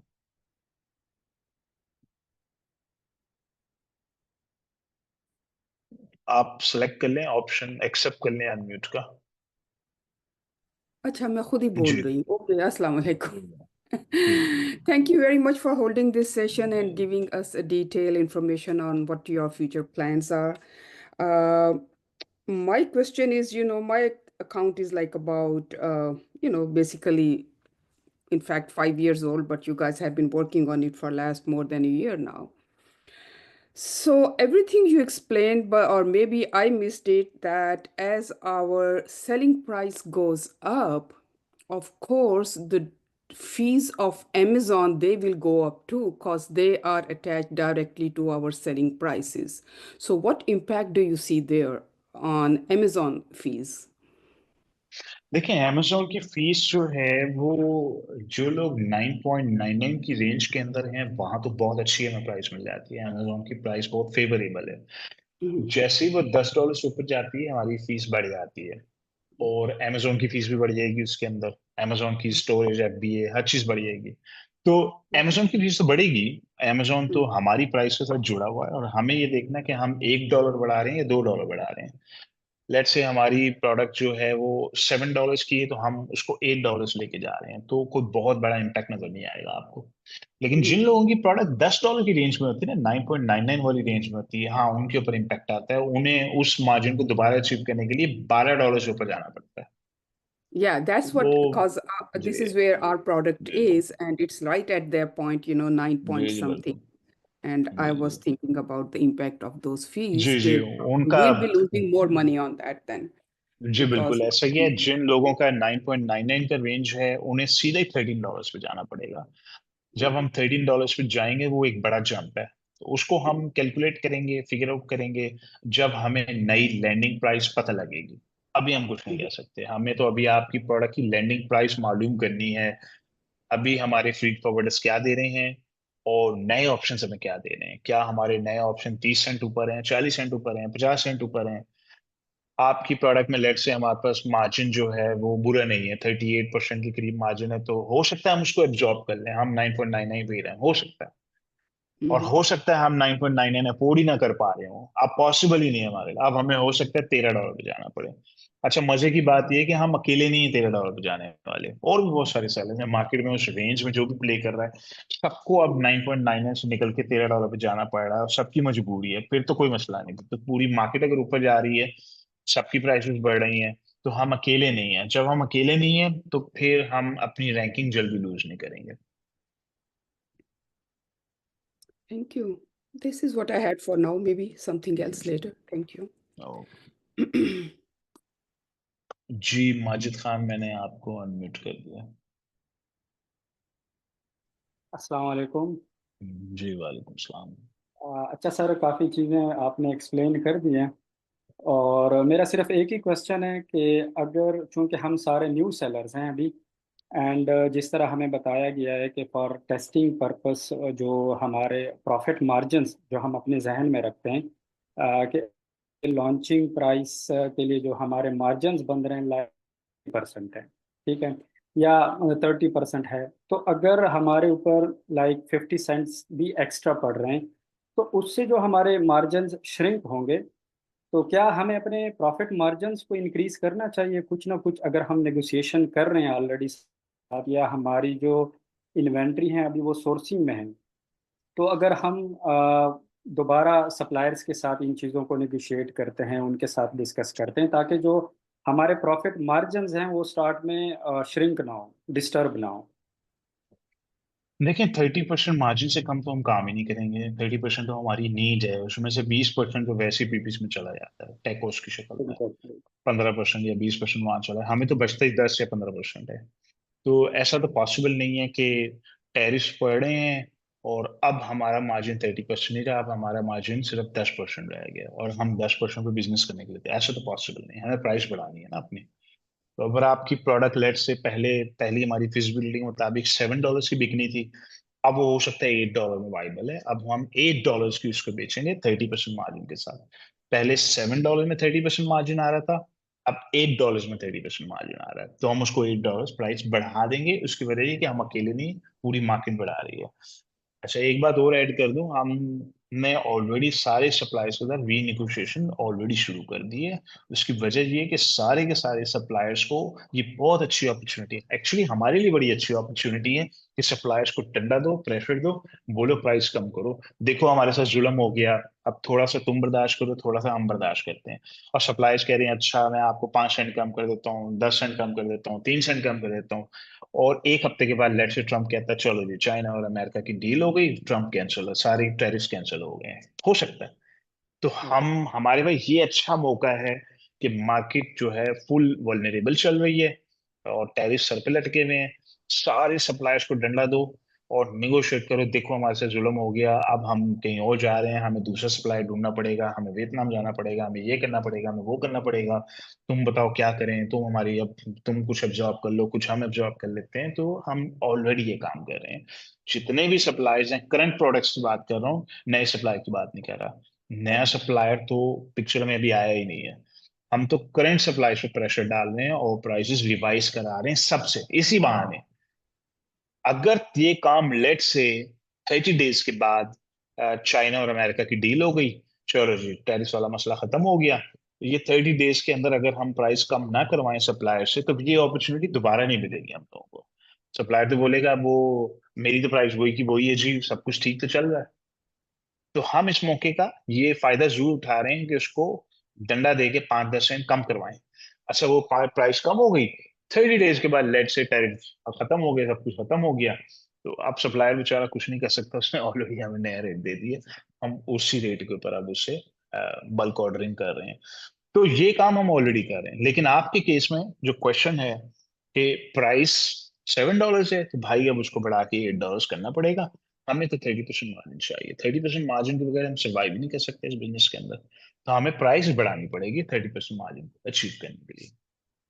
ठीक। थैंक यू सर, थैंक जी आसिम फरहत, मैंने आपको अनम्यूट कर दिया। अस्सलाम वालेकुम। जी वालेकुम सलाम, कैसे हैं आसिम? जी अल्लाह का शुक्र, ठीक ठाक ठीक ठाक। अच्छा सनी भाई, क्वेश्चन में ये है कि अच्छा पहले मैं कॉन्टेक्स्ट देता हूँ फिर क्वेश्चन पुट करूँगा। कॉन्टेक्स्ट ये है कि जैसा आप जानते हैं मेरी प्रोडक्ट जो है वो बड़ी हैवीली चाइनीज़ मैन्युफैक्चर डोमिनेटेड है। काफ़ी मैन्युफैक्चर, इवन कि मैं मतलब कल टीम के साथ जब हम एनालिसिस कर रहे थे चंद दिन पहले, तो एक अमेज़ॉन ने भी अपनी वो लॉन्च की हुई थी उसी नीश में। तो जब मैन्युफैक्चरर इतना अंदर एंटर हुआ है, इतना हैवी डिस्काउंट 50% ऑफ और उसके साथ ऑन टॉप ऑफ दैट यानी 10% कूपन भी लगाया हुआ है। तो वो जब एनालिसिस किया है नंबर्स का चंद लिस्टिंग्स के साथ, तो वो देखने को ये मिला कि हमारी जो प्राइस है वो तकरीबन गालिबन आई थिंक 27.99 पड़ती है हमें। और जो वो हैं वो तकरीबन $30 में तो वो बेच रहे हैं सारे डिस्काउंट लगा के, और प्रोडक्ट भी जो है वो अच्छे रिव्यूज़ ले रही है सारा कुछ। तो अब इस तरह की अगर हमारा हो और सिचुएशन हो, तो उसमें मैं ये पूछना चाह रहा हूँ कि ये जो टैरिफ अब लगेंगे, क्या जो डायरेक्ट चाइनीज बेच रहे हैं बिजनेसेस उनको कोई फर्क पड़े, कोई हमें एज मिलेगा, कुछ नजर आ रही है रोशनी, या इससे कोई फर्क नहीं पड़ता? लेकिन दो लोग तो सिवियरली इम्पैक्ट होंगे, सिवियरली। एक अमेजोन इटसेल्फ, अमेजोन खुद बड़ा शदीद इम्पैक्ट होगा। अमेजोन जहाँ पे खुद सेलर है ना, खुद वो हम्म, वेंडर से, चाइनीज वेंडर से ऑर्डर्स लेता है, अमेजोन तो हम्म, सस्टेन नहीं कर सकेगा हमारे मुकाबले में। ये पहली बार ऐसी सिचुएशन आई है जहां हमारा है, हमें अपर हैंड मिल रहा है, अमेजोन पे लोअर हैंड मिल रहा है। उसको मैंने ऑलरेडी एक्सप्लेन किया पहले अर्ली सेशन के अंदर कि अमेजोन डॉक्यूमेंट्स, लकीर के फकीर जो बिल्कुल डॉक्यूमेंट्स होते हैं वो इस्तेमाल करता है। अमेजोन लेता है $1 लाख का सामान चाइना से, तो सीबीपी को, कस्टम्स एंड बॉर्डर प्रोटेक्शन को कहता है मैंने $1 लाख का सामान लिया, $1 लाख के ऊपर जो ड्यूटी पड़ेगी वो $1,45,000 होगी। तो $2.5 लाख का वो सामान लैंडिंग कॉस्ट पड़ी अमेजोन को। तो जब हम जैसे लोग $1 लाख का सामान लेते हैं तो हम तो थर्ड पार्टी फ्रीट फॉरवर्डर्स को यूज करते हैं, जो उसकी वैल्यू $1 लाख के बजाय $20,000 डिक्लेयर करते हैं। तो हमारी जो कस्टम ड्यूटी पड़ रही है, हमें तो पता ही नहीं कितनी कस्टम ड्यूटी पड़ी, हमें तो पता ही नहीं है इस बात का। हम तो पे भी नहीं कर रहे ना कस्टम ड्यूटी। कस्टम ड्यूटी हम तो डीडीपी डील्स लेते हैं थर्ड पार्टी फ्रीट फॉरवर्डर से। तो थर्ड पार्टी फ्रीट फॉरवर्डर कैसे कर रहा है, हमने अपनी आंखें बंद की हुई है कि वो ये काम कैसे कर रहा है। भाई आई डोंट केयर, मुझे इतना बताओ मेरा सामान ये है और ये कितने में पहुंचेगा, और मुझे लैंडिंग कॉस्ट बताओ बस इसकी। तो amazon को डिसएडवांटेज हो गया यहाँ पे। और amazon ने चाइनीज वेंडर्स के सारे ऑर्डर ऑलरेडी कैंसिल कर दिए, उसकी भी न्यूज आ चुकी है मार्केट में, सारे ऑर्डर्स कैंसिल कर दिए। amazon तो कर ही नहीं रहा, amazon तो करेगा ही नहीं ये काम, amazon इज आउट। जहां पे amazon खुद बेच रहा है। अब आ जाइए, जो चाइनीज सेलर्स चाइना से शिपमेंट्स भेजते थे, वो चैप्टर भी क्लोज हो गया, उसे कहते हैं डी मिनिमस। अमेरिका में डी मिनिमस एक लॉ था कि अगर आपकी प्रोडक्ट $800 से कम की, उस पर कोई कस्टम्स ड्यूटी नहीं पड़ेगा, जीरो कस्टम्स ड्यूटी होती थी। तो शेन हो गया, टेमू हो गया, इस किस्म के जो प्लेटफॉर्म्स हैं वो धड़ाधड़ बिजनेस कर रहे थे, और अमेरिका में उनकी लिस्टिंग्स होती थी, लेकिन शिपमेंट चाइना से जाती थी, अमेरिका से नहीं जाती थी। तो वो चूंकि $800 से कम की होती है, तो $100 की प्रोडक्ट $100 में मिलेगी, $200 की प्रोडक्ट 200 में मिलेगी, 50 की प्रोडक्ट 50 में मिलेगी। कस्टमर्स भी बड़े खुश थे, उनको सस्ती चीजें मिल रही थी चाइना से। वो चैप्टर तो हो गया बिल्कुल ही क्लोज, वाइप आउट हो गया वो भी। वो शेन और टेमू तो सबसे पहले तबाह हुए हैं इस बिजनेस के अंदर। अच्छा, शेन एंड टेमू के हर्ट होने से फायदा अमेजोन को ज्यादा हो रहा है। उसकी वजह ये है कि अच्छा, अमेजोन कितना बेचता है, साल का $600 बिलियन बेचता है। अब अमेजोन $600 बिलियन बेचता है, अमेरिका में रिसेशन आ जाएगा, बहुत बुरे हालात हो जाएंगे, तो अमेजोन हर साल 10% की रफ्तार से ग्रो कर रहा था, तो अमेजोन 10% की रफ्तार से लेट से ग्रो नहीं करता। इस साल वो $600 बिलियन बेचता है, अगले साल भी $600 बिलियन बेचता है, तो भी बुरा नहीं है, तो भी मेरी नजर में बुरा नहीं है। भाई $600 बिलियन बेच रहा है, $600 बिलियन अगले साल बेचा उसने। क्यों? क्योंकि ग्रोथ खत्म हो गई, 10% ग्रो नहीं किया अमेजोन ने। उधर से शेन उन टेमो के मॉडल खत्म हो गए, तो वो वाला बिजनेस भी अमेजोन को शिफ्ट होके आ गया। उधर से अमेजोन खुद बिजनेस नहीं कर रहा, हमारी कंपटीशन के अंदर हम ही कर रहे हैं। तो उस पर्सपेक्टिव से मैं देखूं तो इतना भी बुरा नहीं, इट्स ओके। यानी कि हम compete कर सकते हैं। हम जो जुगाड़ू बिजनेस करने वाले लोग हैं वो ज्यादा बेहतर compete करेंगे अब अमेजोन के साथ। सही। और जो अच्छा, मैंने सप्लायर के साथ जो निगोशिएट करी थी team, I was part of it. और हमने जो है वो जब बड़ा ऑर्डर दिया, जब पहले तो टेस्टिंग जो ऑर्डर था वो हमने छोटा दिया था, उस पर that was not a big deal. लेकिन जब हमने बड़ा ऑर्डर दिया है नेक्स्ट, तो उसमें जो है सप्लायर के साथ हमने इवन के यहाँ तक भी कोशिश की कि हम डिस्कस करें कि अच्छा यार, अभी हम ये तुमने जो जितना भी ऑर्डर दे रहे हैं 2500 3000 का पीसीस का, हमने आगे जो है वो हमें ये बता दो, तुम हमें अभी तो चलो बस इतना सा डिस्काउंट दे रहे हो, आगे हमें कितना दोगे ताकि हम उस तरह से प्लान करके चलें। ठीक है, हमें आगे का थोड़ा सा गाइडेंस दे दो। लेकिन वो डटा रहा, उसने कहा कि जी आगे वाला आप इतना बड़ा ऑर्डर देंगे या नेक्स्ट ऑर्डर आपका इतने का होगा, ये भी इतने का ही मैंने देना है, इससे ज़्यादा हमारी वो बनती नहीं है। उसने पूरी गेम पूरी उसने चलाई कि भाई इससे ज़्यादा हम आगे नहीं जा सकते। तो नेक्स्ट हमारा रद्द-ए-अमल क्या होना चाहिए? क्या हमें मतलब खुद जाके चाइना में फैक्ट्री विजिट करनी चाहिए या कहीं पे इस तरह से, नहीं या नहीं नहीं नहीं नहीं नहीं नहीं नहीं, चाइना विजिट अभी छोड़ दें, दिमाग से निकाल दें इसको। चाइना विजिट मैं समझता हूँ उस वक्त होता है जब आप 30 40 50 हजार डॉलर मिनिमम बेच रहे हैं, महीने का बेच रहे हैं आप इतना बिजनेस अच्छा, कर रहे हैं। कैंटन फेयर साल में 2 बार होता है, एक बार होता है अप्रैल में और एक बार होता है अक्टूबर नवंबर के अंदर। तो वो हम 2 बार अपॉर्चुनिटीज होती है हमारे पास चाइना जाने की और सोर्सिंग करने की, नए सप्लायर्स ढूंढने की, और वो करना है, बिल्कुल करना है, लेकिन नॉट इन अर्ली स्टेज। जब आप 40 50 हजार क्रॉस करेंगे फिर हम जाएंगे चाइना, फिर हम उसकी वहाँ कैंटन फेयर जाएंगे, वहां से सोर्सिंग करेंगे और फिर उससे बेहतर सोर्सिंग मिलेगी। और फिर हम उनका गांव भी विजिट करेंगे, जहाँ पे सप्लायर जो हैं वो अक्सर गांव देहात से आए हुए होते हैं, वो हमें गाड़ियां भेजते हैं, हम उनकी गाड़ियां में बैठ के जाते हैं। वो हमें बड़ा वीआईपी प्रोटोकॉल भी देते हैं, अपनी फैक्ट्री दिखाते हैं। वो सब करना है, वो सब करना है, वो वाजिब है बल्कि। But not in early stage. Early stage में अभी हम टेस्ट कर रहे हैं, मार्केट को चेक कर रहे हैं, हम मार्जिन फोकस नहीं है। फिर हम सेकंड स्टेज पे जाएंगे, जैसा आपके केस में है, 3,000 यूनिट का ऑर्डर जाएगा, फिर वो बिकेगा। फिर हम नेक्स्ट स्टेज में जाएंगे, हमारे सेल्स वॉल्यूम बिल्ड हो गया, फिर हम सोर्सिंग चेंज करने की तरफ जाएंगे। अभी इट्स टू अर्ली। चलिए मैं आपके साथ एक सेशन ज़रा फिर बुक करता हूँ, क्योंकि हमारी जो अभी नंबर शो कर रहे हैं वो ये है कि ये बड़ी पीपीसी हैवी है, तकरीबन $5-6 हज़ार पर मंथ जो पीपीसी हम करें तो फिर कोई सांस थोड़ा बहुत आएगा। तो how to deal with that sort of, क्या प्लान क्या है हमारा, फिर उसके हिसाब से फिर अकॉर्डिंगली कर लेते वो कर लेंगे वो माजिद माजिद आप में हम लोग बैठ लेंगे, कोई मसला नहीं। हैं। Thank you. ठीक है, ओके जी। अवेश, मैंने आपको अनम्यूट कर दिया। जी, अस्सलाम वालेकुम। वालेकुम सलाम। अच्छा, मेरा सिर्फ यही क्वेश्चन है, and thank you for enlightening us with your insight of this. मेरा सिर्फ यही क्वेश्चन है कि आपने जैसे कहा ना कि अमेरिका में अपना स्केर्सिटी हो जाएगी, थोड़ी इन्फ्लेशन आएगी, don't you think we should reevaluate the product that we have? Product को रीइवैल्यूएट, देखिए प्रोडक्ट को रीइवैल्यूएट हम उस वक्त करते हैं जब थोड़ा कुछ महीनों का डाटा हो हमारे पास। अभी बिल्कुल अर्ली स्टेज में है। अभी हम जो डाटा देख रहे हैं वो उसमें पिछले कुछ महीनों का डाटा शामिल है। हमने अपनी पीडीवी शीट बनाई हुई है, उसमें हमने काफी डाटा इकट्ठा किया है। हमने ब्रांड एनालिटिक्स से भी डाटा इकट्ठा किया है। हमने हीलियम के भी डाटा निकाला हुआ है। हमने एसिन साइट से भी डाटा निकाला है। जिसके अलावा डाटा रोवा का अलग डाटा निकाला है हमने। काफी सारा डाटा निकाल के उसको वैल्यूएट करके हम यहाँ तक पहुंचेंगे, हम इस प्रोडक्ट पे काम करने जा रहे हैं, स्पेस है या नहीं है।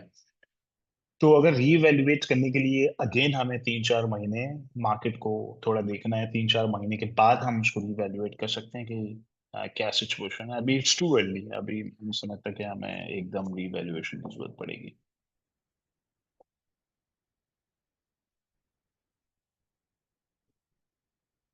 जी अवेश, आप नजर नहीं आ रहे मुझे यहाँ पे।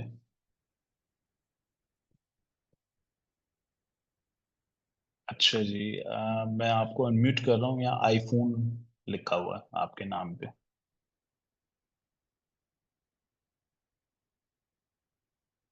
आपको अनम्यूट की रिक्वेस्ट आई होगी। हाँ जी जी अस्सलाम सनी जी। भाई, कैसे हैं? वालेकुम ठीक है, सलाम। शफीक बात कर रहा हूँ, जी सॉरी जी। वो लिखा नहीं मैंने अच्छा नाम। जी जी सनी भाई, वो अपना ये टैरिफ से रिलेटेड तो नहीं है एक्चुअली, अकाउंट और लॉन्चिंग से मुतालिक क्वेश्चन है या सजेशन समझ लें। जी कि जैसे जी 3 लॉन्चेस की हमारी टेस्टिंग होती है, तो ये आती है 1 बाय 1, ठीक है। तो इस तरह कुछ, यानी कि चले हम तो इस फेज से गुजर गए हैं, क्या फ्यूचर में इस तरह नहीं हो सकता कि तीनों लॉन्चेस पहले से ही डिस्कशन कर ली जाए लीड के साथ और उसका प्रोसेस सेम टाइम शुरू किया जाए? इस तरह है वो टाइम बहुत सेविंग हो जाएगा, क्योंकि अब जैसे हम देख रहे हैं अपनी, तो हमें तो लगता है 2 साल, यानी कि अपनी तीनों लॉन्चेस को टेस्टिंग को ही डेढ़ साल, फेज को निकालते हुए। 1.5 से 2 साल का जर्नी है ये। लेकिन अगर आपने, कुछ लोग इसको स्पीड अप करना चाहते हैं, वो नीश लॉन्च की तरफ जाते हैं। वो भी कहते हैं 3 लॉन्चेस 3 प्रोडक्ट्स के ऊपर एक साथ काम किया जाए। लेकिन उसकी जो ऑपरेशनल कॉस्ट है, जो मंथली ओवरहेड्स हैं, वो भी काफी हाई हो जाते हैं। तो वो तो नीश लॉन्च ऑलरेडी काफी सारे लोग हैं जो नीश लॉन्च की तरफ जाते हैं। वो कहते हैं हम 1.5-2 साल वेट करें, एक प्रोडक्ट फिर दूसरी प्रोडक्ट फिर तीसरी प्रोडक्ट। तो भाई हम 3 या 4 प्रोडक्ट इकट्ठी एक ही झटके में करें इसको। तो lot of people do that. तो आपकी जो सजेशन है वो तो ऑलरेडी इन प्लेस है। ऑलरेडी हम इस पर काम कर रहे हैं, ऑलरेडी इसको नीश लॉन्च कहते हैं। आप सैरिश के साथ इसको डिस्कस कर लें बिल्कुल। नहीं, मेरे ख्याल में हमारा तो नीश पे ही है काम, लेकिन लग रहा है कि नहीं, जैसे हम रेगुलर। अगर नीश पे हैं तो फिर 3-4 प्रोडक्ट पे एक ही वक्त में काम हो रहा होगा, लाइकली हो रहा है। ऐसा तो पॉसिबल नहीं है कि 6 महीने के बाद दूसरी प्रोडक्ट और फिर 6 महीने के बाद तीसरी प्रोडक्ट फिर 6 महीने के बाद चौथी प्रोडक्ट। ऐसा तो नहीं है। नहीं नहीं, लेकिन ऐसा नहीं है। नीश लॉन्च में ये जरूर होता है कि 7-8-9 महीने लग जाते हैं हमें आमतौर पे। आपकी 3 या 4 प्रोडक्ट पे अगर काम हो रहा है तो एक प्रोडक्ट सोर्सिंग स्टेज में होगी, एक प्रोडक्ट ऑर्डर प्लेसमेंट के करीब आ चुकी होगी, एक प्रोडक्ट जो है वो ट्रांजिट में हो सकता है हो। बस ये कि आगे पीछे हो सकता है, बिल्कुल पॉसिबल है कि आगे पीछे हो, क्योंकि 100% भी पॉसिबल नहीं है कि जी तीनों की तीनों प्रोडक्ट एक ही साथ ऑर्डर हुई है, तीनों की तीनों एक ही दिन सप्लाई थे। तो क्योंकि 3 डिफरेंट सप्लायर्स हैं, 3 डिफरेंट नीश प्रोडक्ट्स के ऊपर काम हो रहा है और वो एक ही तारीख के ऊपर सारे ऑर्डर्स प्लेस हो, ऐसा तो इम्पॉसिबल है। तो जो चीज पॉसिबल है वो ये जरूर है कि एक प्रोडक्ट 2 महीने पहले सोर्सिंग में आ गई है, एक प्रोडक्ट जो है वो लॉन्च की तरफ जा रही है, एक प्रोडक्ट जो है वो ट्रांजिट में है, बट डिफरेंट स्टेजेस होती हैं, बस आगे पीछे चल रही होती हैं। तो ओवरऑल विद इन 7-8 मंथ्स जो है वो हम 3 प्रोडक्ट्स जो हैं ऑर्डर कर भी चुके होते हैं और अमेजोन तक पहुंचने वाली होती हैं आमतौर पे। सही। तो अभी जैसे अभी हम फोकस करते हैं यूएसए की मार्केट को, लेकिन जो हमारा अमेजोन का अकाउंट होता है वो ग्लोबली होता है, ठीक है? तो वो अब रीवैल्यूएट करना पड़ेगा कि अभी क्या हम अपनी प्रोडक्ट को कनाडा शिफ्ट कर दें या यूरोप शिफ्ट कर दें, इन सारे चक्कर से निकलने के लिए? नहीं नहीं नहीं नहीं नहीं, कनाडा यूरोप नहीं नहीं, इन चक्करों में तो बिल्कुल ना। यूरोप तो इससे भी ज्यादा डिफिकल्ट टू हैंडल मार्केट है। यूरोप में जर्मनी में तो 180 दिन लगा देते हैं, 120 दिन तो हमें वो नॉर्मली अकाउंटेंट कहते हैं, खाली आपका वैट नंबर आने में लग जाए 120 दिन। ओके। बहुत स्लो मूविंग मार्केट्स हैं। फिर चाइना से वहां शिपमेंट्स भेजना। तो मैं तो यूरोप का फैन नहीं हूँ, कोई बहुत बड़ा फैन नहीं हूँ। मुझे बस 2 ही मार्केट्स अच्छी लगती हैं, एक यूएस है, एक यूके है, आसान है। और 2 यूके के एंट्री बैरियर्स हैं, लेकिन फिर भी वो इतनी बुरी मार्केट नहीं है, आसान मार्केट है लॉन्च करने के लिए। लेकिन उन लोगों को सजेस्ट करता हूँ जो यूके रेजिडेंट हैं या जिनके पार्टनर्स यूके रेजिडेंट हैं, उनको तो मैं इंकरेज करता हूँ भाई आप यूएस की तरफ ना जाएं, आप यूके से स्टार्ट करें, आसान मार्केट है। यूएस डिफिकल्ट मार्केट है। लेकिन अभी जो टैरिफ वाली सिचुएशन है, आई नो ये एक पेनफुल है, ये डिफिकल्ट सिचुएशन है हम सबके लिए। लेकिन जो मैंने आपको नंबर्स एक्सप्लेन किए कि कितना परसेंट इंक्रीज आएगा आपकी लैंडिंग कॉस्ट में और कितना परसेंट हम इंक्रीज करेंगे रिटेल प्राइस में, तो ऐसा नहीं कि वो $10 की चीज जो है वो $24 में चलेगी या $20 में, ऐसा नहीं है। तो ये कि $10 की चीज $12 या $13 की रेंज में अब आ रही होगी फ्यूचर में जब हम उसको लॉन्च करेंगे, और हम अकेले नहीं, सारे ही हैं। तो इट्स ओके, यानी कि मार्केट के साथ चल रहे हैं हम लोग। और जिन लोगों की अभी टेस्ट लॉन्चेस हैं, 500-500 यूनिट हैं, वो तो वैसे भी मैं, मेरे लिए कोई बहुत बड़ा कंसर्न नहीं है। उसकी वजह ये है कि हम प्रॉफिट ओरिएंटेड हैं ही नहीं उनके अंदर। प्रॉफिट बनाना हमारा मकसद ही नहीं है। मकसद है सस्टेनेबिलिटी को चेक करना, क्या ये प्रोडक्ट सस्टेनेबल है, क्या इस पे इन्वेस्ट किया जाए, क्या इसके 3,000 ऑर्डर और यूनिट ऑर्डर किए जाएं। जब वो 3,000 यूनिट ऑर्डर करने की बारी आएगी, उस वक्त तक हो सकता है मार्केट ही चेंज हो जाए, हो सकता है टैरिफ पे और क्लैरिटी आ जाए हम लोगों को, फिर हम फिगर आउट कर लेंगे उसको। सही। ठीक है, थैंक यू। अच्छा जी, आसिम आपका हाथ अभी भी खड़ा नजर आ रहा है, आप मुझे टेक्स्ट में क्लियर कर दें अगर आपका कोई दूसरा क्वेश्चन है। मैं इतनी देर में आकिब को अनम्यूट कर रहा हूँ। जी आकिब, मैंने आपको अनम्यूट कर दिया। अस्सलाम वालेकुम सर, कैसे हैं? जी वालेकुम सलाम। जी जी बिल्कुल ठीक। अच्छा, इनकी बात को ही लेके चलूंगा मैं। जैसे उन्होंने कहा कि वैल्यूएशन, आपने कहा कि जरूरत नहीं है, लेकिन आप उस पे क्या समझेंगे? क्या आपका होगा माइंडसेट कि इस चेंजिंग सिचुएशन के हिसाब से न्यू प्रोडक्ट्स की लॉन्च पे उनकी सस्टेनेबिलिटी पे क्या असर पड़ेगा? जैसे आप कहते हैं कि 3 प्रोडक्ट्स हैं, उनमें से एक चांसेस है कि सक्सेसफुल हो ही जाएगी, उसके ऊपर आप कैसे अब उसको देखेंगे? नहीं, मैं तो अभी उसी, वही मुझे लग रहा है, वही 3-4 प्रोडक्ट एवरेज है हमारी जो उसमें एक आध अच्छी निकल आती है, बस वही फॉर्मूला चल रहा है। अभी कोई ऐसा कोई मेजर चेंज नहीं आया, क्योंकि ये प्रोडक्ट है, ये अमेजोन के एल्गोरिथम्स हैं, ये पीपीसी है, इसमें प्रोडक्ट का रिव्यू स्कोर है। जो चीज इम्पैक्ट इस वक्त मार्केट में चेंज होने जा रही है, वो पीपीसी के नंबर्स नहीं चेंज हो रहे। जो चीज चेंज होने जा रही है मार्केट के अंदर, वो अमेजोन का कोई एल्गोरिथम तो चेंज नहीं हो रहा। अमेजोन के एल्गोरिथम वहीं के वहीं हैं, रैंकिंग के एल्गोरिथम वहीं के वहीं हैं, ब्रांड एनालिसिस के नंबर्स या डाटा वहीं का वहीं है। जो चीज चेंज होने जा रही है वो प्राइस है, सेलिंग प्राइस है, वो बढ़ रही है। अच्छा, जो सेलिंग प्राइस बढ़ने से वो सबकी प्राइस बढ़ रही है, हमारे अकेले की नहीं बढ़ रही। अच्छा, जब सबकी प्राइस बढ़ रही तो ओवरऑल क्या इम्पैक्ट आएगा? उसका इम्पैक्ट ये आएगा कि अमेजोन $600 बिलियन बेच रहा था इस साल, वो हो सकता है उसने अगले साल $650 बिलियन पे जाना था, लेकिन वो अब $650 बिलियन शायद ना करे, और शायद ग्रोथ ना हो ज्यादा। मैं कहता हूँ चले हम वर्स्ट केस सिनेरियो डिस्कस करते हैं। वर्स्ट केस सिनेरियो ये कि अमेजोन ने $600 बिलियन बेचना था, उसने 600 नहीं, अब $550 बिलियन बेचा है। यानी अमेजोन को $50 बिलियन का नेगेटिव सेल्स हुई है। पूरी मार्केट बुरी तरह से हर्ट हुई है, पूरी मार्केट में बहुत बुरा हालात हुए हैं, बहुत वर्स्ट सिचुएशन आई है। सेलिंग ड्रॉप हो गई, अमेजोन की भी सेल्स ड्रॉप हो गई। तो मैं ऑलरेडी एज्यूम करके बैठा हूँ कि $1,00,000 वाला 70,000 पे आने वाला है। मैं तो ऑलरेडी एज्यूम किया हुआ मैंने कि $1,00,000 सेल करने वाला 70,000 करेगा, इससे ज्यादा नहीं करेगा। तो ऑलरेडी वर्स्ट केस सिनेरियो दिमाग में बिठाया हुआ मैंने। जिसका 15,000 का प्रॉफिट था वो अब 10 पे आने वाला है या 12 पे आने वाला है। तो वो तो एग्जिस्टिंग सेलर्स है ना, उनको तो साइड पे कर देते हैं हम लोग। तो हमें अपने तो ब्रांड न्यू सेलर्स को स्टडी करना है कि ब्रांड न्यू सेलर्स की क्या साइंस है।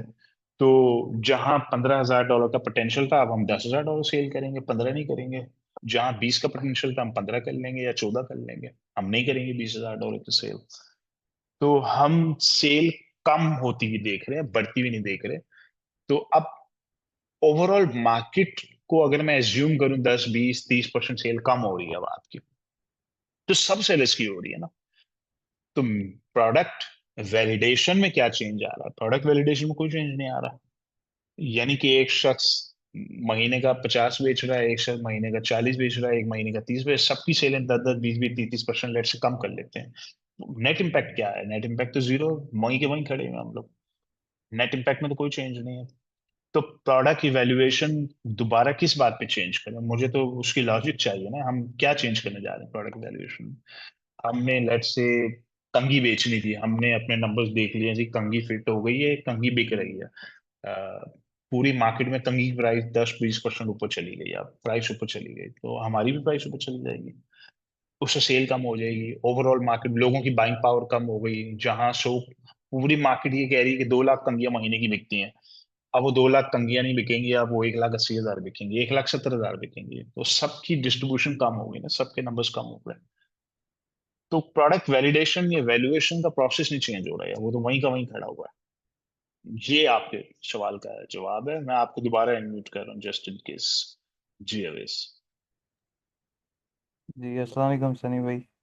जी जी, थैंक वालेकुम यू अस्सलाम। For holding this session. अच्छा सनी भाई, मेरा क्वेश्चन था कि अभी जिनकी प्रोडक्ट्स ऑलरेडी टेस्टिंग लॉन्च में अभी पहुंची है अमेरिका, अभी हमारा लॉन्च स्टार्ट जिनका नहीं हुआ है, और जिनकी प्रोडक्ट ऑलरेडी यूएस में है जस्ट वेटिंग फॉर लॉन्च, तो उनकी क्या स्ट्रेटजी हो, या वो प्राइसिंग देखिए, पहले से? जिनकी जिनकी प्रोडक्ट तो ऑलरेडी अमेरिका पहुंची हुई है, हम तो एज इट इज अभी तो प्राइस बढ़ाने भी नहीं है। अभी तो हम प्राइस नहीं बढ़ाएंगे इमीडिएटली प्राइस।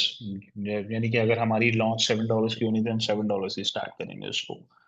उसकी वजह यह है कि प्राइसेस, मार्केट की प्राइसेस आज तो नहीं बढ़ेंगी। ये बढ़ेंगी 90 डेज, 100 डेज, 180 डेज के अंदर सबकी प्राइसेस बढ़ेंगी। अभी तो बहुत सारी शिपमेंट्स हैं, बहुत सारे मिलियंस ऑफ ऑर्डर्स हैं, लोगों की इन्वेंट्रियां हैं जो समंदर में हैं। किसी की चाइना में है, किसी ने होल्ड कर ली है, किसी ने नहीं होल्ड की, किसी ने शिप कर दी है, किसी ने नहीं शिप की। उसका जो इम्पैक्ट है वो अभी आएगा। अभी वो हमें समझ लें 30 डेज, 60 डेज, 90 डेज के बाद चीजें नजर आनी शुरू होंगी, हमें पता लगना शुरू होगा कि क्या हो रहा है मार्केट के अंदर। तो जिनकी तो प्रोडक्ट अमेरिका पहुंच गई है और लॉन्च हो रही है, वो एज इट इज हम उसको लॉन्च करेंगे जो हमारी एग्रीड प्राइस थी। क्योंकि हाँ हाँ, ये जरूर है कि अगर हमने नोट किया यार पूरी मार्केट में सबने प्राइसेस बढ़ानी शुरू कर, अभी से ही बढ़ानी शुरू कर दिए, तो वेल एंड गुड, फिर तो हम अभी फिर प्राइस बढ़ा देंगे।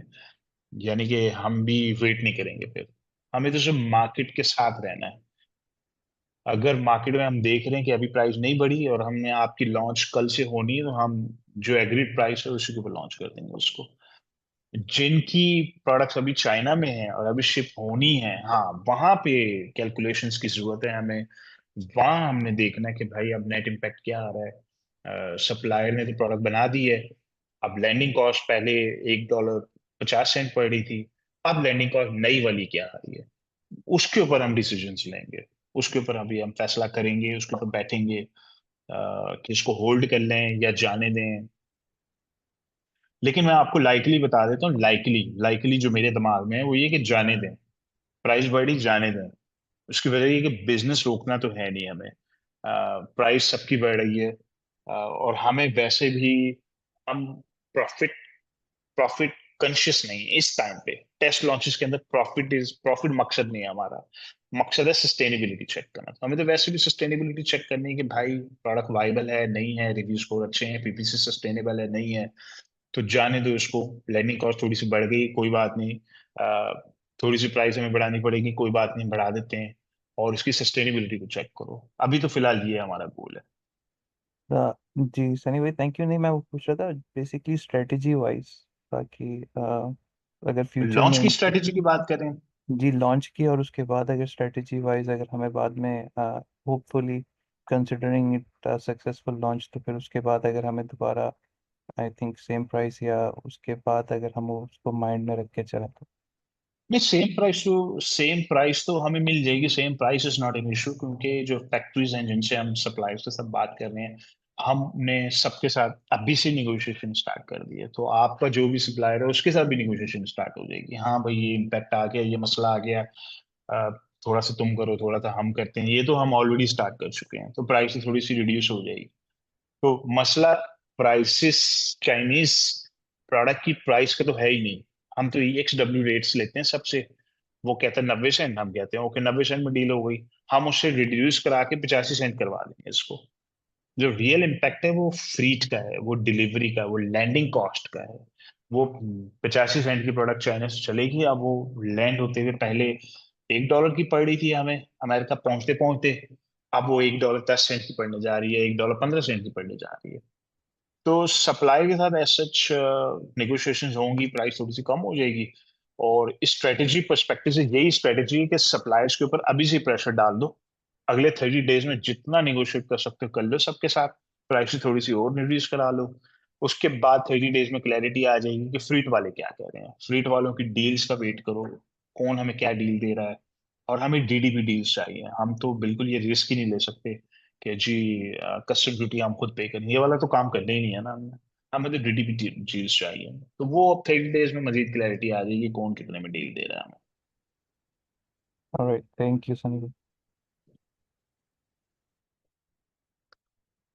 जी इर्तजा अली, मैंने आपको अनम्यूट कर दिया। जी अस्सलाम वालेकुम जी, कैसे हैं आप? ठीक जी ठाक। वालेकुम सलाम। जी जी बिल्कुल ठीक।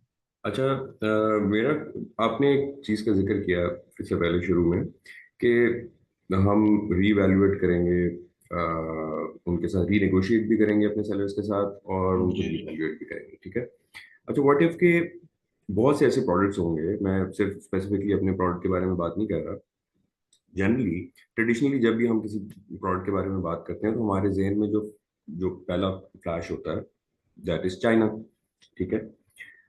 अब बहुत सी ऐसी प्रोडक्ट्स पॉसिबली होंगी जो कि चाइना बेशक बहुत अच्छी दे रहा है हमें, लेकिन हो सकता है कि India, Bangladesh, Indonesia, Malaysia, Thailand, Vietnam, Pakistan, specifically आपके जो अपैरल के प्रोडक्ट्स हैं इसमें, या लेदर के प्रोडक्ट्स हैं, या जो भी और है इसमें दे सकता है। तो क्या आप इनकी मार्केट्स को भी रीवैल्यूएट करने का कोई प्लान है इसमें, या वो बेनिफिशियल हो सकता है कि फॉर एग्जांपल कोई कॉम्पिटिटिव प्राइस के ऊपर अगर हमें सेम प्रोडक्ट जो है वो चाइना दे रहा है, हम उससे सिर्फ इसलिए ले रहे हैं कि एक आपका जो है वो थोड़ा सा वो सेटिस्फैक्शन है, और आपका जो है वो एक हाथ सेट हुआ हुआ है कि यार बस वो 10 मेरे वो सप्लायर्स हैं, उनमें से एक से बात की, उसमें से उसने वो भेज दिया, सारा रूट सेट है, सारी चीजें जो है वो है। क्या हम इन मार्केट्स को, जो मैन्युफैक्चरिंग जो है, सेलर्स जो मार्केट्स हैं, उनको भी हम री इवेल्युएट कर सकते हैं कि अगर सेम कॉम्पिटिटिव, फॉर एग्जांपल अगर एक चीज मुझे $2 की चाइना से सोर्स कर रहा हूं मैं, वो अगर मुझे पाकिस्तान से या इंडिया से 3-3.5 डॉलर की भी मिलती है, तो टैरिफ का फर्क इतना है कि वो तब भी मुझे वायबल पड़ रही है। नहीं पड़ रही, नहीं पड़ रही। अगर चाइना से मुझे $2 की पड़ रही है और पाकिस्तान से मुझे 3.5 की पड़ेगी तो वो अनवाइबल हो जाएगी। उसकी वजह ये है कि हम फ्रीट फॉरवर्डर्स यूज करते हैं जो अंडर इन्वॉइसिंग करते हैं। ओके। तो जब मैं $10,000 का सामान लेता हूँ, $10,000 डिक्लेयर नहीं करते, वो डिक्लेयर करते हैं 2,000 या $3,000, जिससे मेरा जो जो रियल टैरिफ, जो रियल ड्यूटी मैं पे कर रहा हूँ, वो 145% है ही नहीं। वो एक्चुअली 145% ऑफ $10,000 नहीं है। यानी वो ओके। $10,000 के ऊपर 145% नहीं, वो 2,000 या 2,500 या $3,000 के ऊपर 145% है। तो मैं तो थर्ड पार्टी फ्रीट फॉरवर्डर से डील कर रहा हूँ कि भाई मुझे सिर्फ इतना बता दो, तुम 1 किलो का मुझे कितना देते हो। तुम मुझे 1 किलो के ऊपर $2.5 देते हो, अब बताओ, अब अमेरिका शिप करने के लिए 1 किलो पे कितना दोगे मुझसे। वो कहता है जी मैं पहले आपको $2.5 में दे रहा था, अब मैं आपको $2.90 दूंगा या $3 दूंगा फॉर एग्जाम्पल। मैं वहां से अपनी लैंडिंग कॉस्ट कंप्यूट करता हूँ। हम्म। ठीक है।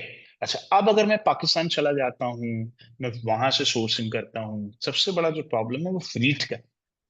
वहां पे स्टेब्लिश फ्रीट फॉरवर्डर्स जो है ना, जो स्टेब्लिश्ड हो, चाइना में स्टेब्लिश्ड हैं, सारे स्टेब्लिश्ड हैं। पाकिस्तान में स्टेब्लिश फ्रीट बहुत मुश्किल काम है, यानी कि वहां पे फ्रीट फॉरवर्डर्स मौजूद हैं, ये बहुत कुछ करते हैं, लेकिन पाकिस्तान की रेड टेप्स इतनी ज्यादा हैं एक्सपोर्ट करने की, ड्यूटी क्लेम करने की, तो लोग जो है ना ये काम करने ही नहीं चाहते वहां पे। लेकिन अब करेंगे, अब लोग ऑफ कोर्स करेंगे, दिमाग लड़ाएंगे कि जी चाइना के साथ ये हो रहा है तो हम यहाँ पे अपॉर्चुनिटीज निकालते हैं। लेकिन प्रॉब्लम पता है क्या है, मैं इतनी जल्दी पूरी दुनिया शिफ्ट हो जाए वियतनाम, पाकिस्तान या इंडोनेशिया या Malaysia, it's not possible, physically possible नहीं है कि पूरी दुनिया जो है एकदम पलटा मारा और दूसरी तरफ चलेगा। पूरी दुनिया जुड़ी हुई है चाइना के साथ, चाइना जकड़ के रखा हुआ सबको। तो और और हो सकता है अगले 30 डेज में सिचुएशन ही चेंज हो जाए, 60 डेज में सिचुएशन चेंज हो जाए, 90 डेज में चेंज हो जाए। तो लोगों को सालों साल लग जाते हैं अपनी पूरी सप्लाई चेन एक कंट्री से दूसरे कंट्री में मूव करने के लिए, सालों साल लग जाते हैं।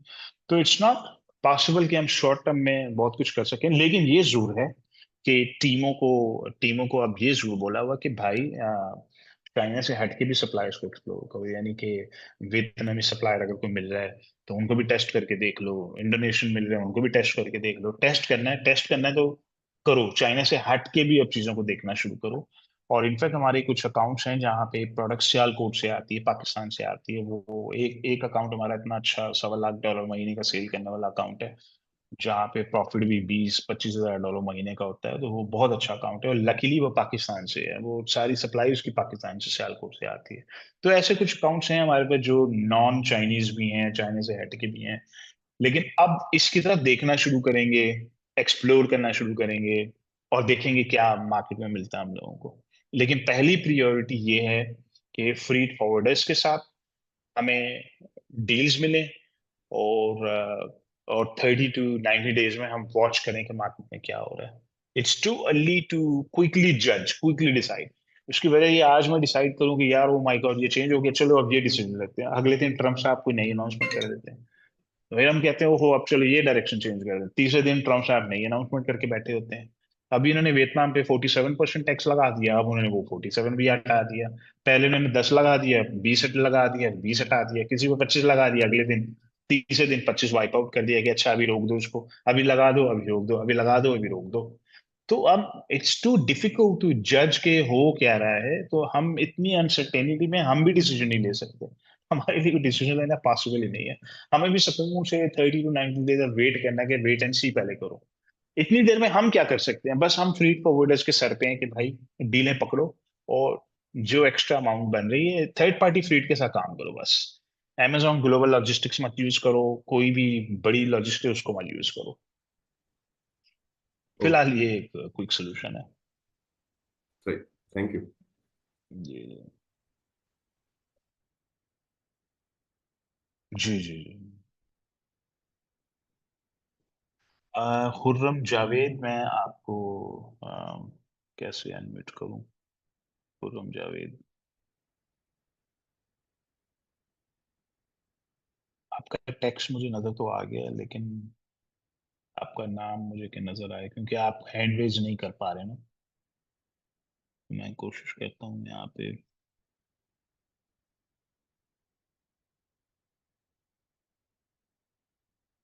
आपका नाम मुझे नजर नहीं आ रहा, तो मैं अभी थोड़ी देर में दोबारा इसको देखता हूँ।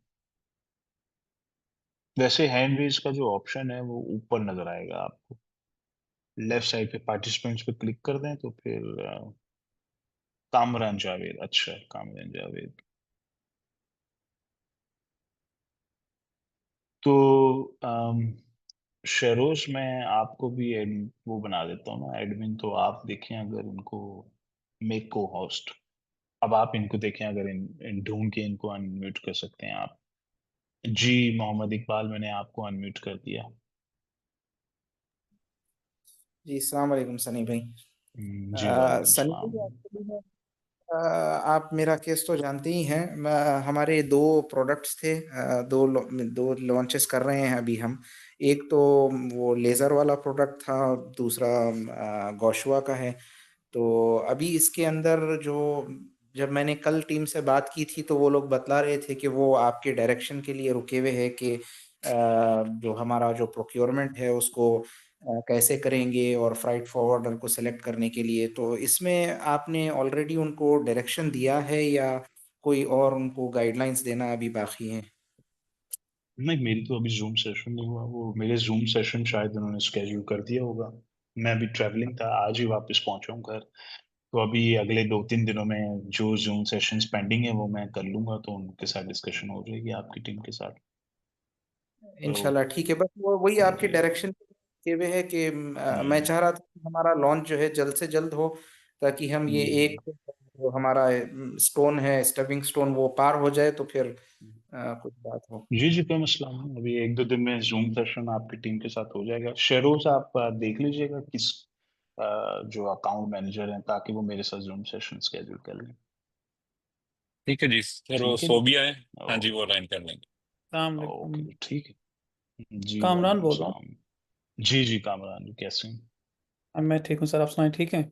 जी जी, बिल्कुल, अल्लाह का शुक्र। अब जी दो तीन मेरे बेसिक टेक्निकल क्वेश्चंस हैं। एक तो आपने जो कहा है कि हम प्रोडक्ट का जो मार्जिन है एटलीस्ट 30% रखते हैं और उसी को आगे लेकर चलते हैं। तो यहाँ थोड़ी सी मुझे क्लैरिफिकेशन ये चाहिए थी कि ये जो मार्जिनस हैं, ये क्योंकि उस शीट में तीन चीज़ें हैं, एक तो है लॉन्चिंग प्राइस और दूसरी है सेलिंग प्राइस और तीसरी है कंपटीटिव प्राइस। तो आप ये मार्जिन किसकी बात कर रहे हैं, लॉन्चिंग प्राइस की बात कर रहे हैं या क्या? नहीं नहीं नहीं, लॉन्चिंग प्राइस की हम बात नहीं कर रहे। लॉन्चिंग प्राइस में तो हम 17% मार्जिन पे भी लॉन्च कर देते हैं, क्योंकि वो ठीक है। लॉन्चिंग प्राइस है। तो उसका मसला नहीं है, हमें तो मेन सस्टेनेबल प्राइस, जो हमारी लॉन्ग टर्म प्राइस हमारे जहन में है कि हमारी ये प्राइस है जिस पे हम बेचेंगे, वहाँ हमारी पूरी कोशिश होती है कि हम 30% मार्जिन पे काम करें। हम 27% मार्जिन पे भी खुश हो जाते हैं अगर उस प्रोडक्ट का रिव्यू स्कोर एवरेज जो मार्केट में नजर आ रहा है वो 4.8 है। हमें पता है यार हमारी प्रोडक्ट 4.8 पे रहेगी, इसके रिटर्न्स बहुत कम है, तो 27% margin is also not bad. तो ये हमारा बॉर्डर लाइन है। लेकिन अगर लेट से उस प्रोडक्ट का रिव्यू स्कोर मार्केट एवरेज 4.4 4.5 है, हमें पता है ये इसमें रिटर्न्स भी थोड़े से हाई हैं, तो हमारी कोशिश होगी 32% मार्जिन या 33% मार्जिन तक हम इसको पुश करें, ताकि रिटर्न्स को हम एब्जॉर्ब कर सकें। तो राइट। 30% एवरेज बस हमारा एक वो रेट है जिसको हमने फॉलो करना होता है। राइट। दूसरा क्वेश्चन ये है कि जो आपकी बातों से समझ लगी है कि मतलब जो जिनके अभी टेस्टिंग केसेस चल रहे हैं, मतलब उनकी अगर शिपमेंट अगर इन प्रोसेस है या होने वाली है, तो मैं भी अपने भाई से रात को यही बात कर रहा था कि हमारा जो पहला मकसद वो ये है कि हमने मार्केट में अपनी जगह बनानी है। प्रॉफिट हमारा फर्स्ट ऑप्शन नहीं होना चाहिए। तो may be this is kind of like जो अभी सिचुएशन क्रिएट हुई है, there is a blessing for us, के मतलब हम वो लोग हैं जिनको प्रॉफिट मार्जिन का इतना फोकस नहीं होना चाहिए, तो हमने मार्केट में जगह बनानी है, तो हम कम प्राइस में रख कर भी तो अपनी मार्केट में जगह बना सकते हैं। मतलब हमारा वो फोकस नहीं है नेक्स्ट 4 5 6 मंथ्स के लिए। तो फिर बाद में हम देख सकते हैं कि सिचुएशन क्या बनती है। अगर ऑब्वियसली अगर टैरिफ्स कंटिन्यू करते हैं, तो हमें एज यू सेड कि हमें प्राइसेस थोड़ी रेस करनी पड़ेंगी। तो उससे फ़ायदा हमें ये होगा कि अगर लेट से हमारी प्रोडक्ट वर्थफुल हुई, तो हम एक तो ये है कि मार्केट में अपनी जगह बना चुके होंगे, तो फिर हम टाइमली मार्केट के कंपैरिजन को रख के सामने डिसीजंस ले सकते हैं कि अब हमने इस प्राइस पे चलना है या जिस तरह मार्केट ने प्राइसेस को रेज किया है, हमने उसके मुताबिक चलना है। तो मैं तो आई एम अच्छा, वेरी मैं यहाँ पेसिमिस्ट। पे एक पॉइंट ऐड कर देता हूँ मैं। आपको क्या लगता है कि आप लोग तो सब फंस चुके हैं ना, आप जितने भी लोग बैठे हुए हैं, आप एलीट्स में हैं, आप फंसे हुए हैं, आप सबने कमिटमेंट्स की हुई है, आप तो बेचारे अपनी भागने के काबिल भी नहीं रहे। लेकिन आपको लगता है कि दुनिया में नए सेलर टूट टूट के अब अमेजोन में आ रहे होंगे आजकल? आपको लगता है ऐसा, या ऑब्वियसली मार्केट मेरा में एक अब कंपटीशन कम होगा या ज्यादा होगा आपके ख्याल में?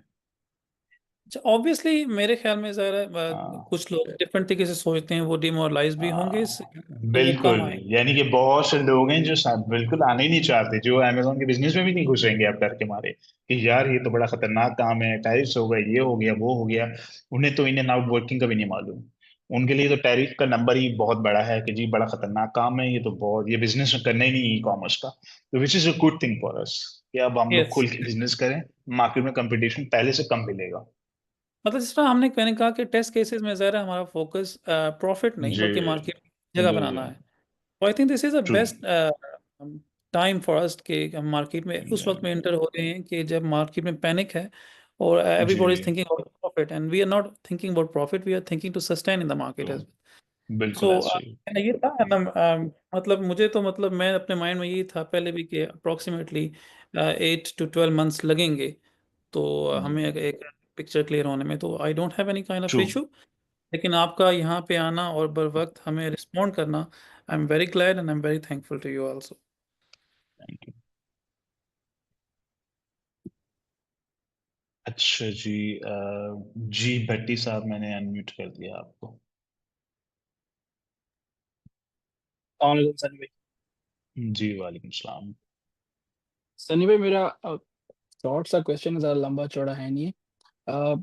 सितंबर से जो है ना हम लोग शुरू कर चुके हैं काम, और तब से जो है ना सब चीज़ें नॉर्मल चल रही हैं।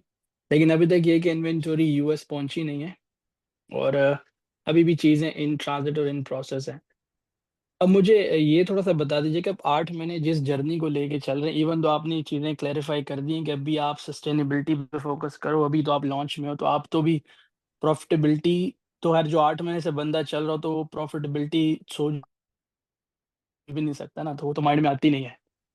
लेकिन सिर्फ ये अंडरस्टैंडिंग क्लियर होनी चाहिए कि टैरिफ की वजह से ऐसा तो नहीं कि जब तक हम लॉन्च में ही प्रोसीड कर रहे हों और सिर्फ टैरिफ या और तो चलें कोई एक्स दैट रीजन है, वो तो पहले क्लियर है, लेकिन टैरिफ का कोई ऐसा कंसर्न हो सकता है लेटर ऑन के जब इन्वेंटरी यूएस पहुंचे और उसके बाद सिर्फ ये एक वाइड फैक्टर ऐसा हो कि जहाँ पे हमें शायद प्रोडक्ट चेंज करने पड़े, या दोबारा से जो है ना सारे के सारे जितनी ऑलरेडी प्रोडक्ट्स जो चल रहे हैं उन सबको ही चेंज करके नए सिरे से कुछ दोबारा से कोशिश अच्छा जी। शुरू की जाए। मैं सिर्फ और सिर्फ बैकअप प्लान अपना जी थोड़ा रेडी करना चाह रहा हूँ कि ऐसा थोड़ा सा प्रैग्मेटिक होके सोच रहा हूँ कि जस्ट इन केस अगर चीज़ें उस डायरेक्शन में जाती हैं तो जी जी। 8 महीने बाद या 10 महीने बाद या 12 महीने बाद किस किस्म की तैयारी अपने ज़हन में सोचनी चाहिए?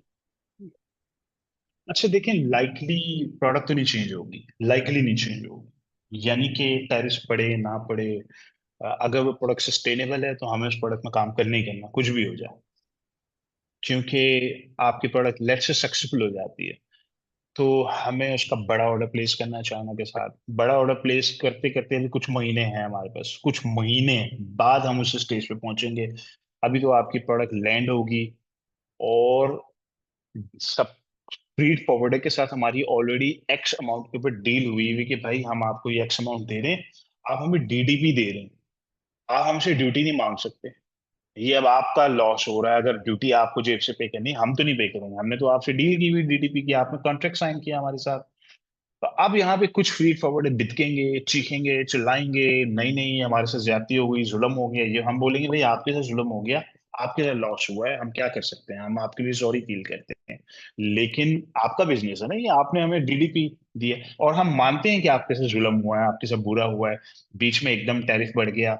आपने जब हमारी शिपमेंट पिक की थी और ट्रांजिट में इस वक्त हमारी शिपमेंट है, हमने तो आपके साथ डील एक्स अमाउंट पे कर ली थी, तो इसके ऊपर अभी कुछ हफ्तों में पता लग जाएगा, यहाँ पे गड़बड़ होगी, लाइकली होगी। फ्रीड फॉरवर्ड चीखेगा, चिल्लाएगा, हो सकता है एक्स्ट्रा पैसे हमसे मांगे कि जी आपकी ड्यूटी अनएक्सपेक्टेडली हाई हो गई, अब आप हमें कुछ कंपनसेट करें, वो हम फिगर आउट करेंगे। अभी इसके बारे में मेरे पास कोई आंसर नहीं है, अभी हम देखेंगे। कुछ फ्रीड अच्छा फॉरवर्डर्स जो हैं वो शायद हमें मांगे, लेकिन हमने उनको कहना है भाई हमने आपके साथ एक्स अमाउंट में डील की थी, हम इसके ऊपर किसी किस्म का चेंज नहीं कर सकते आपके साथ, आपने डीडीपी डील दी थी हमें, हमारा तो ये स्टैंस होगा उनके साथ। अच्छा जी सनी भाई, शहरोज इसमें कुछ बस कह रहे हैं? एक पॉइंट हाँ जी जी ऐड कर दूं कि जो इन्वेंटरीज पिकअप हो चुकी हुई है ना, बेशक अब वो 150-200 पे भी चला जाता है ना, तो हमारे फीड फॉर जो पार्टनर हमारे हैं उनसे लॉक है कि वही हम अमाउंट पे हाँ, करेंगे जो उन्होंने इनवॉइस दी है, कोई बिल्कुल ऐसे, एडिशनल हम नहीं देंगे, वो हमारा लॉक है उनसे। करेक्ट, बिल्कुल ऐसे ही है और यही मेरी एक्सपेक्टेशन है। एक्सेप्ट कि कुछ फीड फॉरवर्ड दिखते हैं इसके अंदर या चीखें चलाएं, हम उनको बोलेंगे भाई हमने आपके साथ डील की थी एक्स अमाउंट में, आपने हमारी शिपमेंट उठा ली, अब आप जाने आपका काम जाने, हमें तो डीडीपी चाहिए। तो जो इन्वेंट्री इस वक्त ट्रांजिट में है वहां तो as such we should be okay कि जी हमारी शिपमेंट पहुंच जाएगी। अच्छा जब लॉन्च हो गई, अब दो आउटकम्स निकलेंगे आपके केस में, या तो लिस्ट हमारी ये लॉन्च फेल हो जाएगी या सक्सेसफुल हो जाएगी। फेल हो गई, अच्छा रिव्यू स्कोर नहीं आया, हमने कहा मट्टी डालो, अब दूसरी प्रोडक्ट की तरफ वैसे ही जाना है हम लोगों को, हमें तो वैसे ही जाना है, तो चलें ये चैप्टर भी क्लोज हो गया।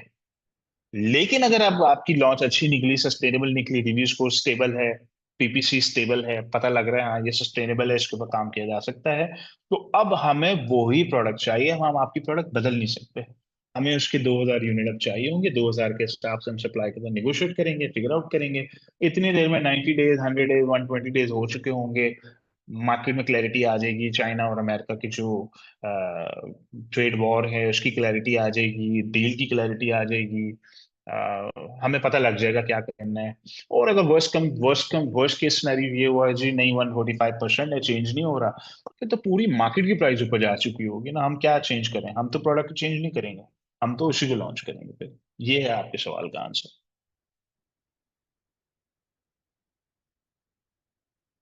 मैं दोबारा अनम्यूट कर देता हूँ आपको। जी, और जो ऑलरेडी बजट के अंदर नंबर सेट हो चुके हैं, वो किस वक़्त चेंज होंगे? वो प्रोडक्ट जब हम फाइनल इन्वेंटरी ऑर्डर करेंगे हाँ, उसमें सारी चेंजेस आएंगी जब हम 2000 यूनिट की तरफ जा रहे होंगे। तो उस वक्त लेट से हमारी लैंडिंग कॉस्ट जो है, अगर ये फ्रीट ना होते तो हमारी लैंडिंग कॉस्ट हो सकता है $1.50 के हिसाब से 2000 यूनिट के ऊपर हमारी लेट से $3000 पड़ रही होते। लेकिन अब हमारी लैंडिंग कॉस्ट बढ़ गई है, 20 सेंट या 30 सेंट बढ़ गई फॉर एग्जाम्पल। हमने जो कैलकुलेट किया फ्रीट फॉरवर्ड हमें क्या दे रहा है, तो आपका बजट ऑफ कोर्स उसके हिसाब से बढ़ जाएगा, लैंडिंग कॉस्ट बढ़ जाएगी। हम 2000 यूनिट के ऊपर $1000-1500 लेट से अगर एक्स्ट्रा पे कर रहे हैं हम लोग, तो हमारी सेलिंग प्राइस भी फिर उसके हिसाब से बढ़ेगी। तो यस, उस वक्त बजट चेंज हो जाएगा फिर आपका फ्यूचर में जब हम बड़ा ऑर्डर प्लेस करेंगे। राइट। और एक और क्वेश्चन सनी भाई, maybe I don't know if that's the right question to ask, लेकिन क्योंकि मैं कनाडा में हूँ और ऑलरेडी जो है कैनेडियंस वो अमेरिकन प्रोडक्ट्स बायकॉट कर रहे हैं, और क्योंकि बहुत सारा मेरा ख्याल है हद से ज़्यादा ट्रेड सिर्फ और सिर्फ यूएस से आती है, और जिसकी छोटी सी एग्जांपल ये कि जो टेप पहले होम डिपो में $7 का मिलता था वो ऑलमोस्ट अब $24 का होने जा रहा है। इस लेवल की जो है इन्फ्लेशन और इस लेवल की ना प्राइस चेंज आ रही है कनाडा में। तो ऐसा हो सकता है कि जो प्रोडक्ट्स ऑलरेडी मुझे असाइन हुए हुए हैं उसको हम किसी तरीके से कैनेडियन मार्केट को भी रीच आउट करें जस्ट बिकॉज़ के they are boycotting US products somehow. इसमें कोई हेल्प हो सकती है या this is too early to say और ये राइट अप्रोच नहीं होगी? अर्ली, अभी बहुत अर्ली स्टेज है, लेकिन मैं वॉच करता रहूंगा कैनेडियन मार्केट को। मैं कैनेडियन मार्केट में हमेशा जाता हूँ और बहुत सारे अकाउंट्स हैं हमारे कस्टमर्स के जिनको हम अमेरिका से कनाडा में रेप्लिकेट कर रहे हैं। और जहां अमेरिका में दिन में लेट से 100 ऑर्डर आते हैं, कनाडा में 10 आ जाते हैं, उसके डेली आ जाते हैं। तो हम हर प्रोडक्ट को कनाडा लेके जाते हैं। लेकिन इस पर्सपेक्टिव से मैंने अभी तक ना सोचा है इसके बारे में, लेकिन अब मैं जरूर सोचूंगा इसके बारे में कि अगर कनाडा हो सकता है हॉट मार्केट बन जाए हमारे लिए। और बिल्कुल एक्सप्लोर करेंगे इसको कि कनाडा हो सकता है। अभी मार्केट को वॉच करना है, अभी तो वॉच करना है कि ई कॉमर्स की सेल कनाडा में बढ़ रही कि नहीं बढ़ रही, ई कॉमर्स सेल्स बढ़ रही है नहीं बढ़ रही, उसका इम्पैक्ट बढ़ रहा है या नहीं बढ़ रहा। रिटेल के ऊपर, शेल्फ के ऊपर प्रोडक्ट बहुत महंगी हो गई कनाडा के अंदर, तो हो सकता है ई कॉमर्स की सेल बढ़नी शुरू हो जाए कनाडा के अंदर। जब ई कॉमर्स की सेल बढ़नी शुरू हो जाए तो हम वाई नॉट के कनाडा के साथ, अमेरिका के साथ साथ, लेकिन पहले यू नीड टू अंडरस्टैंड, पहले आपकी प्रोडक्ट सक्सेसफुल हो जाए अमेरिका के अंदर तब हम कनाडा जाते हैं। अगर एक प्रोडक्ट की सस्टेनेबिलिटी अमेरिका में प्रूफ ना हो और उसका रिव्यू स्कोर अच्छा नहीं है, उसमें प्रोडक्ट की क्वालिटी अच्छी नहीं है, सप्लायर अच्छी जॉब नहीं कर रहा, रिव्यू स्कोर डैमेज हो रहा है, पीपीसी सस्टेनेबल नहीं है, तो उसको कनाडा में भी टेस्ट करने का कोई फायदा नहीं है। तो एक बार प्रोडक्ट सक्सेसफुल हो जाए फिर हो सकता है हम इमीडिएटली उसको कनाडा ले जाएं, बजाय ये कि हम साल 2 साल के बाद लेके जाएं। ये पॉसिबिलिटी बिल्कुल है, डेफिनेटली एक्सप्लोर करेंगे इसको। ठीक है, thank you very much Sunny भाई। जी मिनहाज अली खान, मैंने आपको अनम्यूट कर दिया। अस्सलाम वालेकुम सनी भाई। जी वालेकुम सलाम। सनी भाई, मेरी जो प्रोडक्ट थी तो उसके अंदर लास्ट टाइम हमें रिव्यू स्कोर का इशू आया था। तो फिर आपने हमें सजेस्ट करा था कि आप कम यूनिट्स बेच के इसको वाइन के अंदर इनरोल कर दें। तो वो स्ट्रेटजी तो माशाल्लाह से कामयाब हुई। अभी जो हमारा रिव्यू स्कोर है वो मार्केट कॉम्पिटिटिव है। लेकिन अब एक इशू ये आ रहा है कि अब जब टीम ने दोबारा सोर्सिंग वगैरह चीज़ें चेंज करी हैं, मतलब दोबारा सोर्सिंग वगैरह देखी है, तो अगर हम मार्केट कॉम्पिटिटिव प्राइसिंग के ऊपर जा रहे हैं तो हमारी जो प्रॉफिट परसेंटेज है वो बहुत कम है। 7% से लेके 15% तक आ रही है वेरिएशंस को मिला के। और 7 to 15% भी आ रही है जब हम 1500 यूनिट्स का ऑर्डर प्लेस कर रहे हैं। तो अब आप मुझे इसमें थोड़ा सजेस्ट करें कि मतलब किस तरीके से करें, क्योंकि अगर आगे हम बड़ा ऑर्डर भी प्लेस करते हैं तो सोर्सिंग के अंदर कुछ सेंट्स का ही फर्क पड़ेगा। जबकि हमारी प्रोडक्ट ऐसी है कि मुझे लगता है कि इसके अंदर में भी रिटर्न रेट थोड़ा सा ज़्यादा हो। तो थोड़ा सा बस मुझे इस बारे में गाइड कर दें। Thank you. नहीं, 30% कम, 30% मार्जिन से कम में तो सस्टेनेबल ही नहीं, हम कर ही नहीं सकते काम। 30% मार्जिन तो चाहिए चाहिए।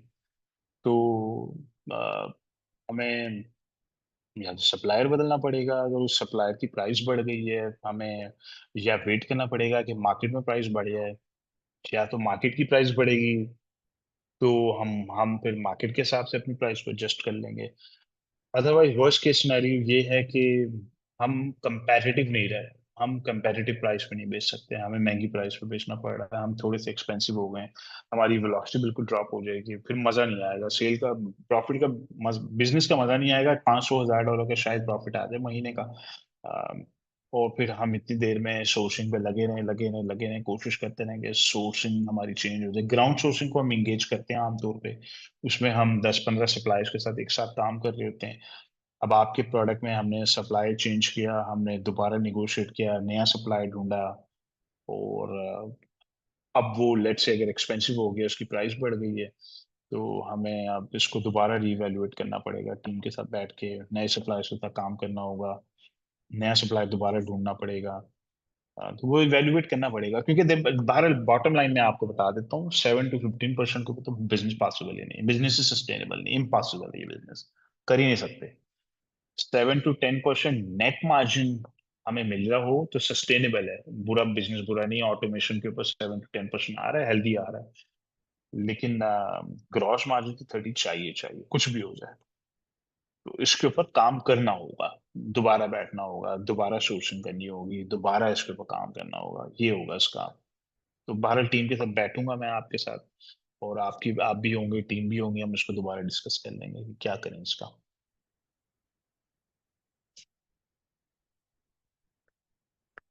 आपका नाम नजर नहीं आ रहा मुझे, शायद वो आपने हाथ नीचे कर लिया। जी शफीक, मैंने आपको अनम्यूट कर दिया। जी शुक्रिया सनी भाई। सनी भाई, लास्ट टाइम भी मीटिंग में मैंने मेंशन किया था, आपसे पूछा था, खैर तो आप कह रहे थे वर्कआउट हो रहा है वॉलमार्ट के लिए।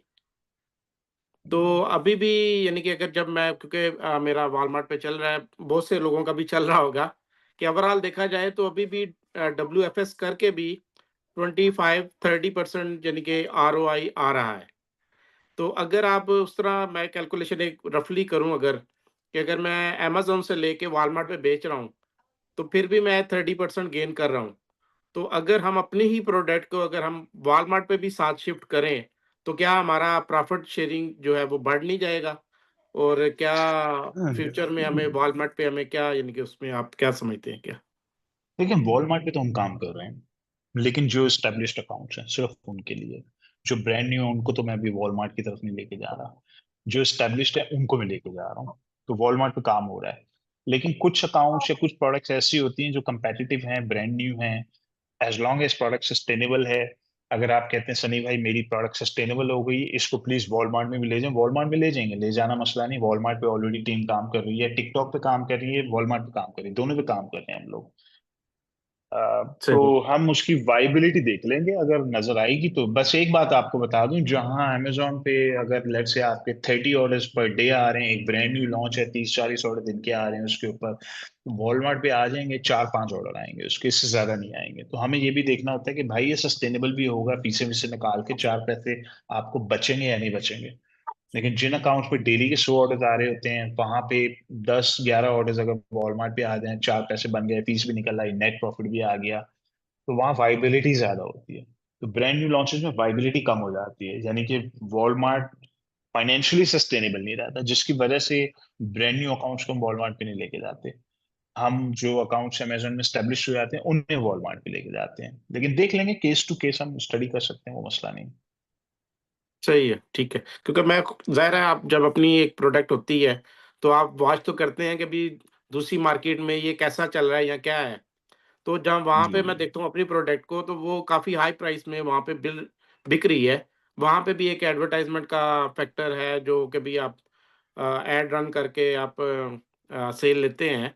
तो इस वजह से थोड़ा-सा आ रहा था कि अगर आप समझते हैं, तो अभी से कोई वॉलमार्ट पे वर्कआउट करना चाहिए, ताकि ये है कि जब हमारी चीज़ें लाइव हों या नेक्स्ट फेज में हम जाएं, तो हमारा ऑलरेडी एक वॉलमार्ट पे अकाउंट बन गया हो, अच्छे रिव्यूज हों, ताकि ये है कि भी वो हमारा वहां पे कोई बेबी अकाउंट ना हो। कर लेते हैं, आपकी प्रोडक्ट को इवेल्युएट कर लेते हैं, मसला नहीं है। तो शहरोज नोट कर लें इस पॉइंट को, तो हम इनकी टीम को वॉलमार्ट की, आपकी जो प्रोडक्ट है उसकी वॉलमार्ट की भी हम एक थोड़ी सी नंबरिंग कर लेते हैं, फिर हम इसको देख लेते हैं कि जाना चाहिए वॉलमार्ट में अभी या नहीं। चलो, ठीक है थैंक यू, थैंक्स। ठीक है। अच्छा मिस नगमा, आपका हैंड रेज अभी भी नजर आ रहा है, तो मैं अनम्यूट कर रहा हूँ जस्ट इन केस अगर आपका कोई क्वेश्चन है। After ji all this discussion, everybody just gave their ideas, so I had a few more questions. First thing you said, ji Temu and Shine, they will be out of business, वो 800 के margin जो उनका होता है. So if you can explain that a little bit more to me, just from my ji own understanding, जी कि वो कैसे out of business जाएंगे, and क्या policy change आ रहा है regarding that. और नंबर 2, अभी जिस तरह से ये आखिरी जो पार्टिसिपेंट थे इन्होंने क्वेश्चन किया कि वॉलमार्ट और टिकटॉक का, एंड माय टीम आल्सो, आपसे जब मीटिंग हुई है लास्ट, तो यू मेंशन कि हम टिकटॉक में जाते हैं और you guys are working on that, and so उसका थोड़ा सा बताएं हम लोगों को जिनके थोड़े से एस्टैब्लिश्ड अकाउंट्स हैं, जी कि because when I go and look for my product on Walmart, I do see it selling there, of course, at a much higher price. बस क्या वो ड्रॉप शिपिंग हो रही है, वो क्या हो रहा है, who's selling it on Walmart, और आप कंपेयर कैसे करते हैं वॉलमार्ट और टिकटॉक में प्रॉफिट मार्जिन्स को, कौन बेहतर है, अच्छा कौन नहीं है? हाँ, देखिए, अमेरिका में एक लॉ है, उसे कहते हैं डी मिनिमस। तो डी मिनिमस लॉ के मुताबिक अगर ओवरसीज से, चाइना से या पाकिस्तान से कोई शिपमेंट आती है, कोई कस्टमर शेन पे जाता है या टेमू पे जाता है और वो $50 की प्रोडक्ट खरीदता है, तो जो सेलर्स हैं वो चाइना से शिप कर देते हैं। वो अमेरिका से शिप नहीं करते, बाहर से शिप करते हैं। $50 का ऑर्डर थैली में डाला, अमेरिकन कस्टमर को शिप कर दिया, तो वो $50 की प्रोडक्ट कस्टमर को मिल जाती है, वो खुश हो जाता है। लेकिन ये शिपमेंट आने में कुछ दिन लग जाते हैं, तो people are okay with that. उनको शेन शेन और टेमू के ऊपर सस्ती चीजें मिलती हैं। लेकिन अब क्या हो रहा है, अब वो ट्रम्प ने आके डी मिनिमस वाला जो लॉ था वो खत्म कर दिया। यानी Oh, I कि see. अमेरिका में जब चाइना से कोई प्रोडक्ट चलेगी, अमेरिका आएगी, और उसकी वैल्यू $800 से कम होने की वजह से उस पर कस्टम ड्यूटी नहीं पड़ती थी। अब उन्होंने कहा जी, चाइना से, पाकिस्तान से, दुनिया से कोई भी प्रोडक्ट आएगी, वो बेशक उसकी वैल्यू $800 से कम हो, हम उस पर 90% टैरिफ लगा रहे हैं। तो अब वो $50 की चीज है, वो अब $90 की पड़ जाएगी ऑटोमेटिकली आप तक पहुंचते पहुंचते। या उस पे एक और रूल है कि अगर उसकी मिनिमम $75 हमने उसको चार्ज करना है। तो इन अदर वर्ड्स, अब वो शेन और टेमू वाला जो मॉडल है वो कोलैप्स हो गया बिल्कुल, क्योंकि जो सेलर्स हैं वो चाइना और हांगकांग से शिपमेंट्स भेजते थे सारी। तो अब वो जो भी अमेरिकन कस्टमर शेन की वेबसाइट या टेमू की वेबसाइट से कुछ चीज खरीदेगा, तो वो $50 की चीज अब उसको 50 की नहीं पड़ेगी, बल्कि उसको कस्टम ड्यूटी का एक बिल आएगा। वो सेलर के साथ लड़ाई करेगा कि मैं नहीं ये कस्टम ड्यूटी पे कर रहा, वो डिस्प्यूट डालेगा। तो सेलर्स जो हैं वो अब ये बिजनेस कर ही नहीं सकते। हम भी कभी किसी दौर में ये बिजनेस किया करते थे।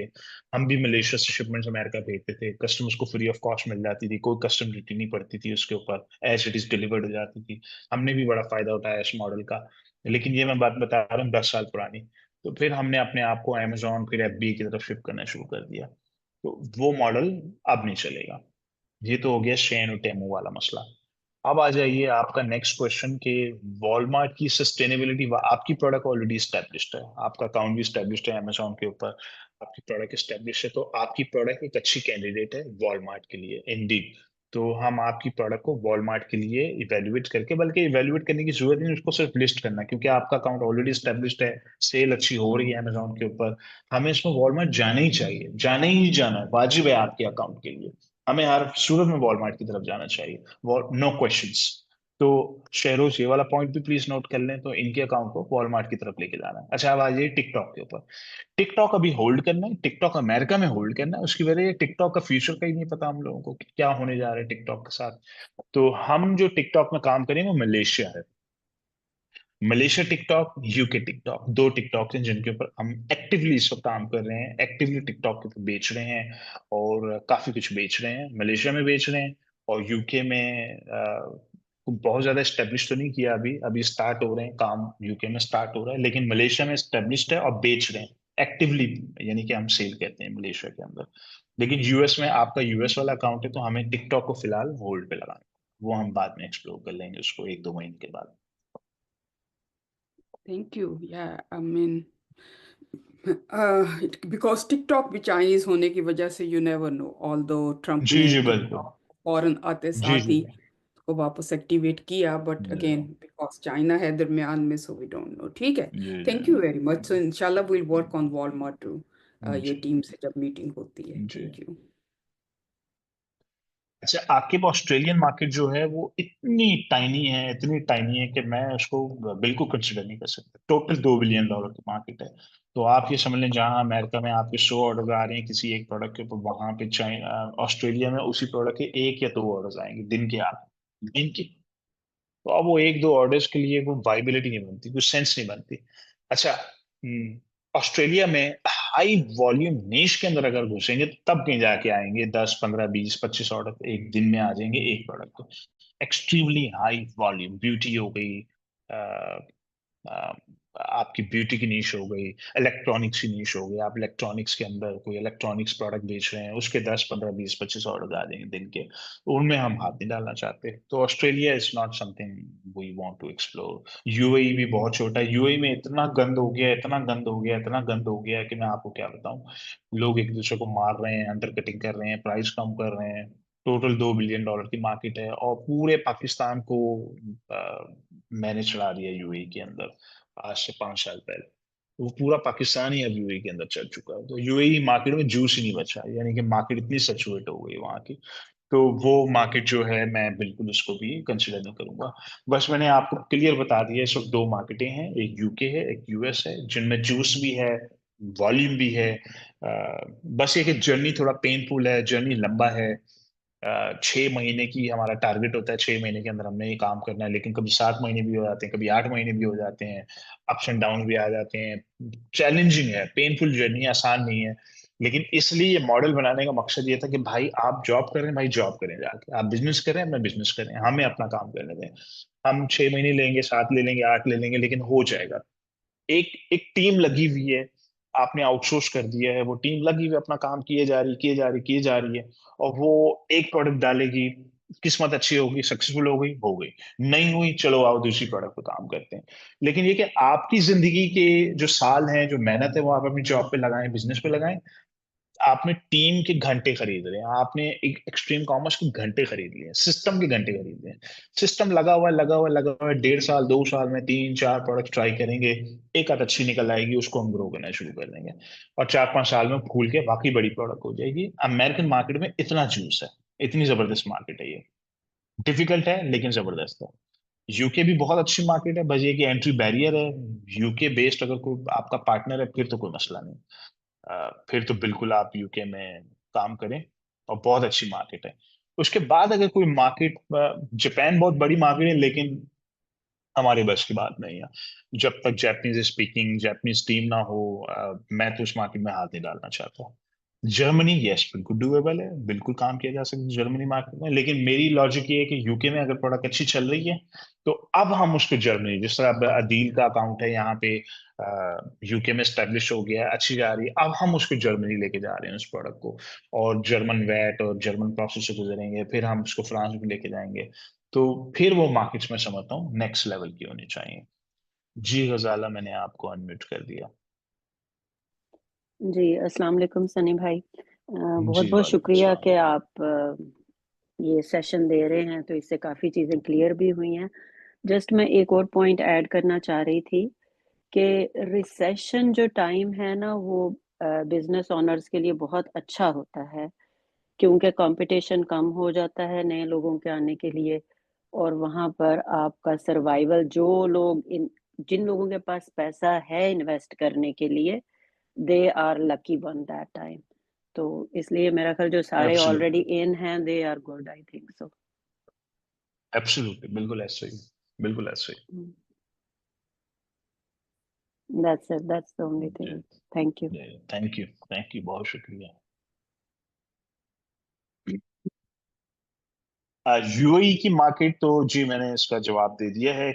KSA बहुत अच्छी मार्केट है, जो सऊदी अरेबिया की मार्केट है बहुत जबरदस्त है। मेरी मेरी वन ऑफ दी यानी टॉप लिस्ट के अंदर आती है। उसकी वजह आपको बता देता हूँ। उसकी वजह ये है कि एंट्री बैरियर भी जबरदस्त लगा हुआ है उसके अंदर, यानी कि आप घुस ही नहीं सकते उस मार्केट के अंदर। घुसना ही आसान काम नहीं है। CR चाहिए, CR हर बंदा ले नहीं सकता। $15,000 का तो CR आता है वहां पे सऊदी अरेबिया के अंदर। तो जिन लोगों का कफील के साथ कोई रिलेशनशिप, को 20 साल पुराना रिलेशनशिप है कि कफील भागेगा नहीं, तो वो तो बिल्कुल सऊदीया में काम कर सकते हैं। अच्छा, फिर बैरियर की वजह से सऊदीया मार्केट के अंदर बहुत ज्यादा सैचुरेशन अभी नहीं है, और वो मार्केट ग्रो भी कर रही है, बड़ी स्पीड में ग्रो कर रही है। तो उस मार्केट की जो स्ट्रेटेजी है वो ये है कि 15-20 प्रोडक्ट एक ही झटके में डाल दें, कोई रिसर्च करने की जरूरत नहीं, कोई लंबी चौड़ी रिसर्च ना करें।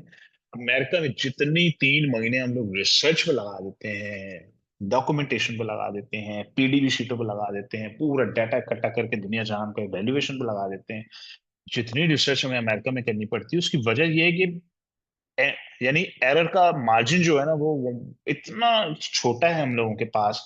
एक छोटी सी मिस्टेक की देर है, वाइप आउट। एक छोटी सी मिस्टेक, सप्लायर मिस्टेक कर दे।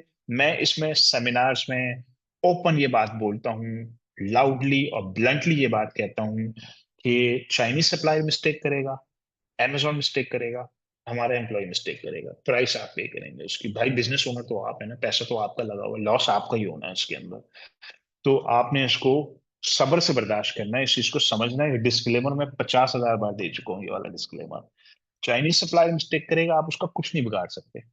यानी चाइनीज सप्लायर को बोले भाई मुझे ये, वो जो बोलेगा 100 यूनिट फ्री ऑफ कॉस्ट दोबारा दे देता हूँ। अब उसको कौन बताए मेरा $8,000 डूब गया तुम्हारी एक मिस्टेक की वजह, तुमने प्रिंटिंग गलत कर दी, तुमने बोतल का ढक्कन सही नहीं टाइट किया, तुमने ये कर दिया, तुमने वो कर दिया। वो बोलेगा मैं नेक्स्ट टाइम सही करके दे दूंगा, बस यही करेगा। Amazon मिस्टेक कर देगा, प्राइस आप पे दे रहे हैं, उसकी लॉस आपका होगा। Amazon हमें जहां FBA फीस $3.5 चार्ज करनी है, Amazon $5.5 कर रहा है, तो उसने टीयर ही बढ़ा दिया हमारा। 3 महीने लड़ लड़ के Amazon से लड़े, हम लड़ाइयां कर रहे हैं, आप हमें गलत टीयर चार्ज कर रहे हो, दोबारा QB स्कैन करो। Amazon बोलेगा QB स्कैन मैंने किया है, नहीं तुम्हारा टीयर यही है। मेरे पास ऐसी ऐसी प्रोडक्ट्स हैं जहां पे हमने एक साल लॉस तो नहीं, लेकिन ब्रेक इवन या 5% 10% का लॉस बर्दाश्त किया। बहुत, मेरा एक अच्छा अकाउंट है, बहुत अच्छा अकाउंट है मेरा वो। उसमें मेरा बिकता है महीने का कुछ 1.5-2 लाख डॉलर महीने का बिकता है। उसमें एक प्रोडक्ट है मेरी, वो क्लिप्स होती हैं, वो चिप्स वगैरह जो पैकेजेस होते हैं या कपड़ों को क्लिप्स वगैरह डालते हैं। वो 10% लॉस पे 1 साल बेचा उसको, 1 सेंट प्रॉफिट नहीं बनाया, बल्कि उल्टा। क्यों? क्योंकि मोमेंटम भी रखना है, हमें अपना BSR भी मेंटेन करना है, हमें डेली के 150-200 ऑर्डर्स भी चाहिए। और देखने में मजा आता है, 150-200 ऑर्डर्स कहना आसान है, लेकिन 1 टके का प्रॉफिट नहीं, लॉस, उल्टा उल्टा लॉस। 1 साल Amazon के साथ लड़ते रहे हम लोग कि भाई आप हमें गलत टीयर चार्ज कर रहे हो।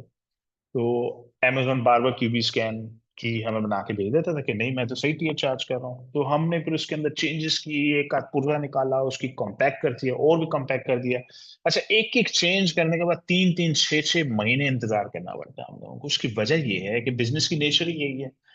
पहली वाली इन्वेंट्री 5,000 यूनिट या 10,000 यूनिट खत्म होंगे, फिर चाइना से नई वाली इन्वेंट्री चाइना में बनेगी, ट्रांजिट में होगी। 3-4 महीने का तो खाली साइकिल है हमारा एक। तो अभी वो प्रोडक्शन टाइम 40 दिन है उसका, फिर ट्रांजिट टाइम भी 40 दिन है, 80 से 90 दिन तो खाली वो इन्वेंट्री FBA तक पहुंचने में लग रही है। उसके बाद भी Amazon कहता है मेरे पास स्लॉट नहीं है, इंतजार करो इंतजार करो इंतजार करो इंतजार करो। Amazon रुला रुला के 25 दिन के बाद तो हमारी इन्वेंट्री लाइव करता है। फिर हम देखते हैं पुरानी इन्वेंट्री खत्म होगी, अब दोबारा QB स्कैन करते हैं। तो हमने वहां भी लेट से मिस्टेक कर दी, हमें फिर अगला साइकिल का वेट करना है, अगले 10,000 यूनिट ये वाले खत्म होंगे, अगले 10,000 यूनिट पहुंचेंगे। तो 1 साल लगा हमें उस मसले को काबू करने में। फिर Amazon ने हमें कहा मुबारक हो, हमने आपको लो टीयर में डाल दिया, ये आपकी प्रोडक्ट QB स्कैन में ये इसका रिजल्ट आया। अब कहीं जाके हमें इस प्रोडक्ट के अंदर प्रॉफिट होता है 24%। अब वो भी ऑप्टिमल नहीं है, यानी 30% प्रॉफिट अभी भी नहीं होता हमें। तो लेकिन हमें अपना BSR भी मेंटेन करना है, हमें वेलोसिटी भी चाहिए, हमें डेली के 200 250 ऑर्डर आते हैं उस प्रोडक्ट के, ठीक है। नेट मार्जिन अगर मैं उसका कैलकुलेट करूँ ना, नेट नेट क्या बचता है, तो मैं आपको बता देता हूँ। उस पर्टिकुलर प्रोडक्ट के ऊपर लेट से $40,000 की सेल होती है तो $4,000 का प्रॉफिट आता है। तो $40,000 सेल करने के बाद सिर्फ $4,000, बजाहिर देखने में कुछ भी नहीं है $4,000, 4,000 कभी 5,000 कभी 4,000 कभी $5,000 उसकी रेंज है, हमारा महीने का प्रॉफिट आता है। लेकिन मैं ये कहता हूं कि जिस बिजनेस में ऑटोमेशन, एक्सट्रीम लेवल की ऑटोमेशन हो, भाई हमारा क्या जा रहा है, 4,000 5,000 मुफ्त में ही आ रहा है हमारे लिए। हमें कौन से वो 200 ऑर्डर डेली के पिक पैक शिप करने पड़ते हैं, हमने थोड़ी पिक करने हैं, हमने थोड़ी पैक करने हैं। Amazon ने इस लेवल की में ऑटोमेशन दी हुई, को $4-5,000 प्रॉफिट भी बुरा नहीं है। उस अकाउंट का अगर मैं मंथली प्रॉफिट कैलकुलेट करूं तो $35,000 पर मंथ प्रॉफिट है, जिसमें से $4 से $5,000 इस एक प्रोडक्ट का आता है। फिर उसमें दूसरी प्रोडक्ट है, फिर तीसरी प्रोडक्ट है, फिर चौथी प्रोडक्ट है। तो मैं एग्जाम्पल आपको इसलिए दे रहा हूँ कि Amazon मिस्टेक करेगा। Amazon की मिस्टेक है, पहले वो हमें सही टीयर चार्ज करता था, बाद में उसने चेंज कर दी। क्यों चेंज कर दी? हम केसेस पे केसेस खोलते रहे, लड़ते रहे। 6-6 महीने हमें Amazon से लड़ने में लगे आते हैं अपना खाली टीयर चेंज करने में। अब आपके लिए बाहिर ये होगा कि Amazon इतनी बड़ी कंपनी है, वो हमें कैसे गलत टीयर चार्ज करते हैं, ये उनकी मिस्टेक है। उनको बोले पैसे वापस करें, निकलवा के दिखाएं आप पैसे उनसे, आप उन्हें निकलवा के दिखा दें। उनसे पैसे निकलवाने के लिए 6 महीने की दोबारा आप केसेस खोलेंगे, हम केसेस खोलते रहेंगे, लड़ते रहेंगे। तो हमने लड़के बिठाए हैं सिर्फ लड़ने के लिए। हमारे लड़के बैठे हैं सिर्फ लड़ते रहो, बस लड़ते रहो। अच्छा, बहुत से कस्टमर्स के लिए ये चीजें नई होती हैं कि ये कैसे हो सकता है, Amazon की गलती है, वो हमें गलत चार्ज कर रहा है, ये कैसे पास हुआ। भाई Amazon की मर्जी, $1 ट्रिलियन कंपनी, हम क्या क्या क्या बिगाड़ लेंगे Amazon का, हम कुछ भी नहीं कर सकते। लड़ते रहो। अच्छा, इस लड़ाई में बंदा बैंकरप्ट हो जाता, उसकी इन्वेंट्री इतनी थी, Amazon गलत चार्ज कर रहा है, उल्टा $1,500 महीने का मुझे लॉस हो रहा है, मुझे तो प्रॉफिट ही नहीं हो रहा, उल्टा लॉस Amazon की वजह से हो रहा है। Amazon की मिस्टेक है। हमने तो अपनी साइज और टीयर बेहतरीन बिल्कुल कैलकुलेट करके भेजी, Amazon क्यों कर रहा है हमारे साथ ये? भाई क्या करें, Amazon मिस्टेक कर रहा है। केस खोलते हैं, राजेश भाई के जवाब आ जाता है, जी हमने सब चेक कर लिया, सब ठीक है। राजेश भाई से एस्केलेशन लड़ते रहो, तो महीनों लग जाते हैं Amazon से कोई काम निकलवाने में, पैसे रिफंड करवाने में, टीयर साइज चेंज करवाने में। ये रियलिटी आप लोगों को बता रहा हूं। तो चाइनीज सप्लायर मिस्टेक करेगा, आप भुगतेंगे। Amazon मिस्टेक करेगा, आप भुगतेंगे। हमारा एम्प्लॉय को मिस्टेक कर देगा, SKU गलत कर देगा, शिपमेंट गलत भिजवा देगा, आप भुगतेंगे। बिजनेस ओनर आप हैं। ये डिस्क्लेमर है, जो मैंने 50,000 बार दिया हुआ है, मैं हर सेमिनार में ये बात बोलता हूँ, ताकि कल को गलत एक्सपेक्टेशन लोग लेके मेरे पास कभी ना आए। अच्छा, सबसे ज्यादा जो लोग एनॉय होते हैं, परेशान होते हैं, बिदक जाते हैं बड़ी जल्दी, वो आमतौर पे एम्प्लॉइज होते हैं, जॉब करने वाला तबका होता है। जो लोग दुबई में जॉब कर रहे हैं, कनाडा में जॉब कर रहे हैं, अमेरिका में जॉब कर रहे हैं, क्योंकि जॉब करने वाला शख्स कहता है यार हर 30 तारीख को मेरा चेक मेरे बैंक अकाउंट में आ जाता है, मुझे ऑटोमेशन की आदत है, मुझे लगता है दुनिया का हर काम जैसे प्लान किया वैसे ही होगा। अच्छा, हमारे जैसे लोग, 25 साल हो गया मुझे जिंदगी में बिजनेस करते हुए, मेरे सामने पेपर पे टीम कहती ये प्लानिंग है, 30 तारीख को ये होगा, 31 को ये होगा, पहली को ये होगा, फिर 10 को ये होगा, मैं मान ही नहीं सकता जो लिखा हुआ वो हो जाएगा। मैं मान ही नहीं सकता, मेरा ईमान ही नहीं है आपकी शीटों के ऊपर, मेरा ईमान ही नहीं है इस बात के ऊपर। मुझे इतना पता है कि जो लिखा हुआ है कोई ना कोई गड़बड़ होगी। सैकड़ों वेरिएबल्स हैं, एक वेरिएबल ऊपर नीचे होगा, कोई चीज उल्टी होगी, कभी Amazon उल्टा कर देगा, कभी एम्प्लॉय कर देगा, कभी चाइनीज सप्लायर कर देगा, कभी ट्रांजिट कर देगा, कभी ट्रम्प कर देगा, कभी दुनिया वाले कर देंगे। काम आपका जिस तारीख को लिखा वो नहीं होने वाला। मैं 10 बिजनेसेस करूंगा, मुझे इतना पता है 9 में मेरा पैसे डूबेगा, सिर्फ एक में पैसे बनेगा। क्यों? मैं तो बिजनेस मैन हूँ, 25 साल हो गए बिजनेस करते हुए। मुझे तो ये टाइमलाइन और ये चीजें, ये जो जो चीज जैसी लिखी हुई वैसे ही होगी, मैं तो मान ही नहीं सकता इस बात को। तो हमने जो प्रोसेस बनाए वो इतने ऑप्टिमल है, इतने जबरदस्त हैं, उसके बाद भी मसले आते हैं। तो ये आप लोगों की एजुकेशन के लिए मैं चीजें बार बार रिपीट करता हूँ कि आप लोग इनको दिमागों में डाल दें कि वेरिएबल्स हैं, बहुत सारे वेरिएबल्स हैं बिजनेस के अंदर, गड़बड़ होगी, हर जगह गड़बड़ हो, हर जगह प्रॉब्लम्स आएंगी। लेकिन इन प्रॉब्लम से लड़ते मुझे भी 25 साल हो गए हैं। मेरा भी उस लेवल का तजुर्बा हो गया कि प्रोसेसेस कैसे बनाने हैं, कैसे ऑप्टिमाइज करना है, कैसे मिनिमाइज करना है इन नुकसानात को, इन प्रॉब्लम्स को।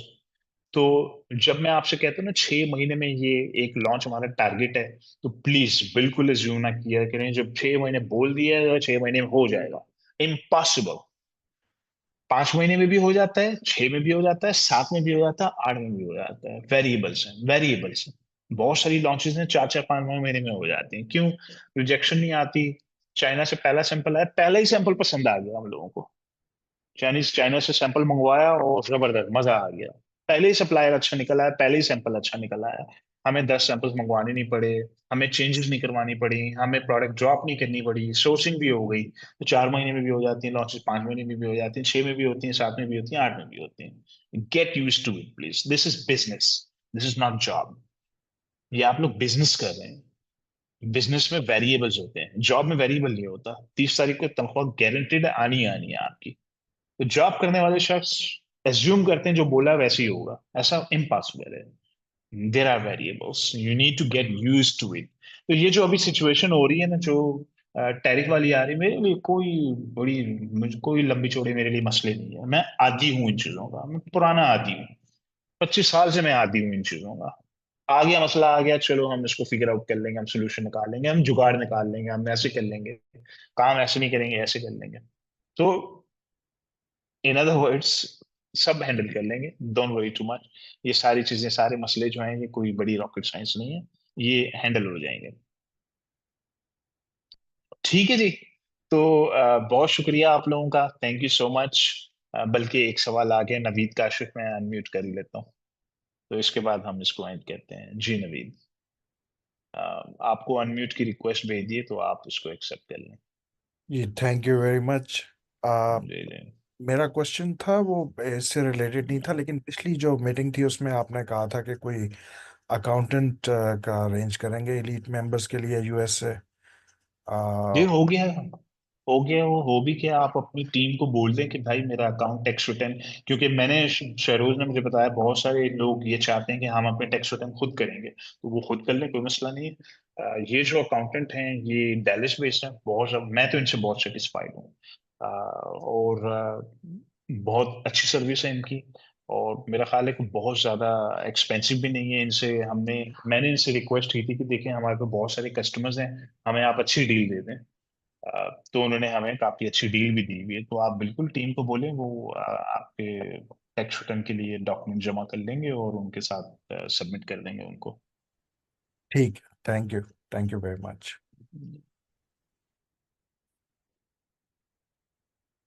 ठीक है जी। अ, इनका नाम मक्दा सीपीए है, मक्दा सीपीए, ये डेलिस में बेस्ड है। ओके जी, अब हम फिनिश करते हैं सेशन को। तो बहुत शुक्रिया आप लोगों का। कोई भी क्वेश्चन हो, कोई एस्केलेशन हो, एनी टाइम आप लोग मुझे मैसेज कर सकते हैं, मेरा व्हाट्सएप नंबर आप सबके पास है।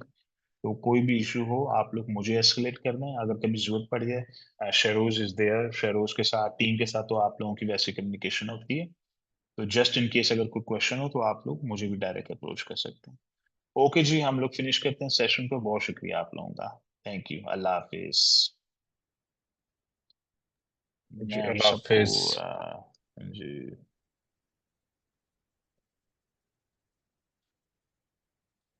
जी,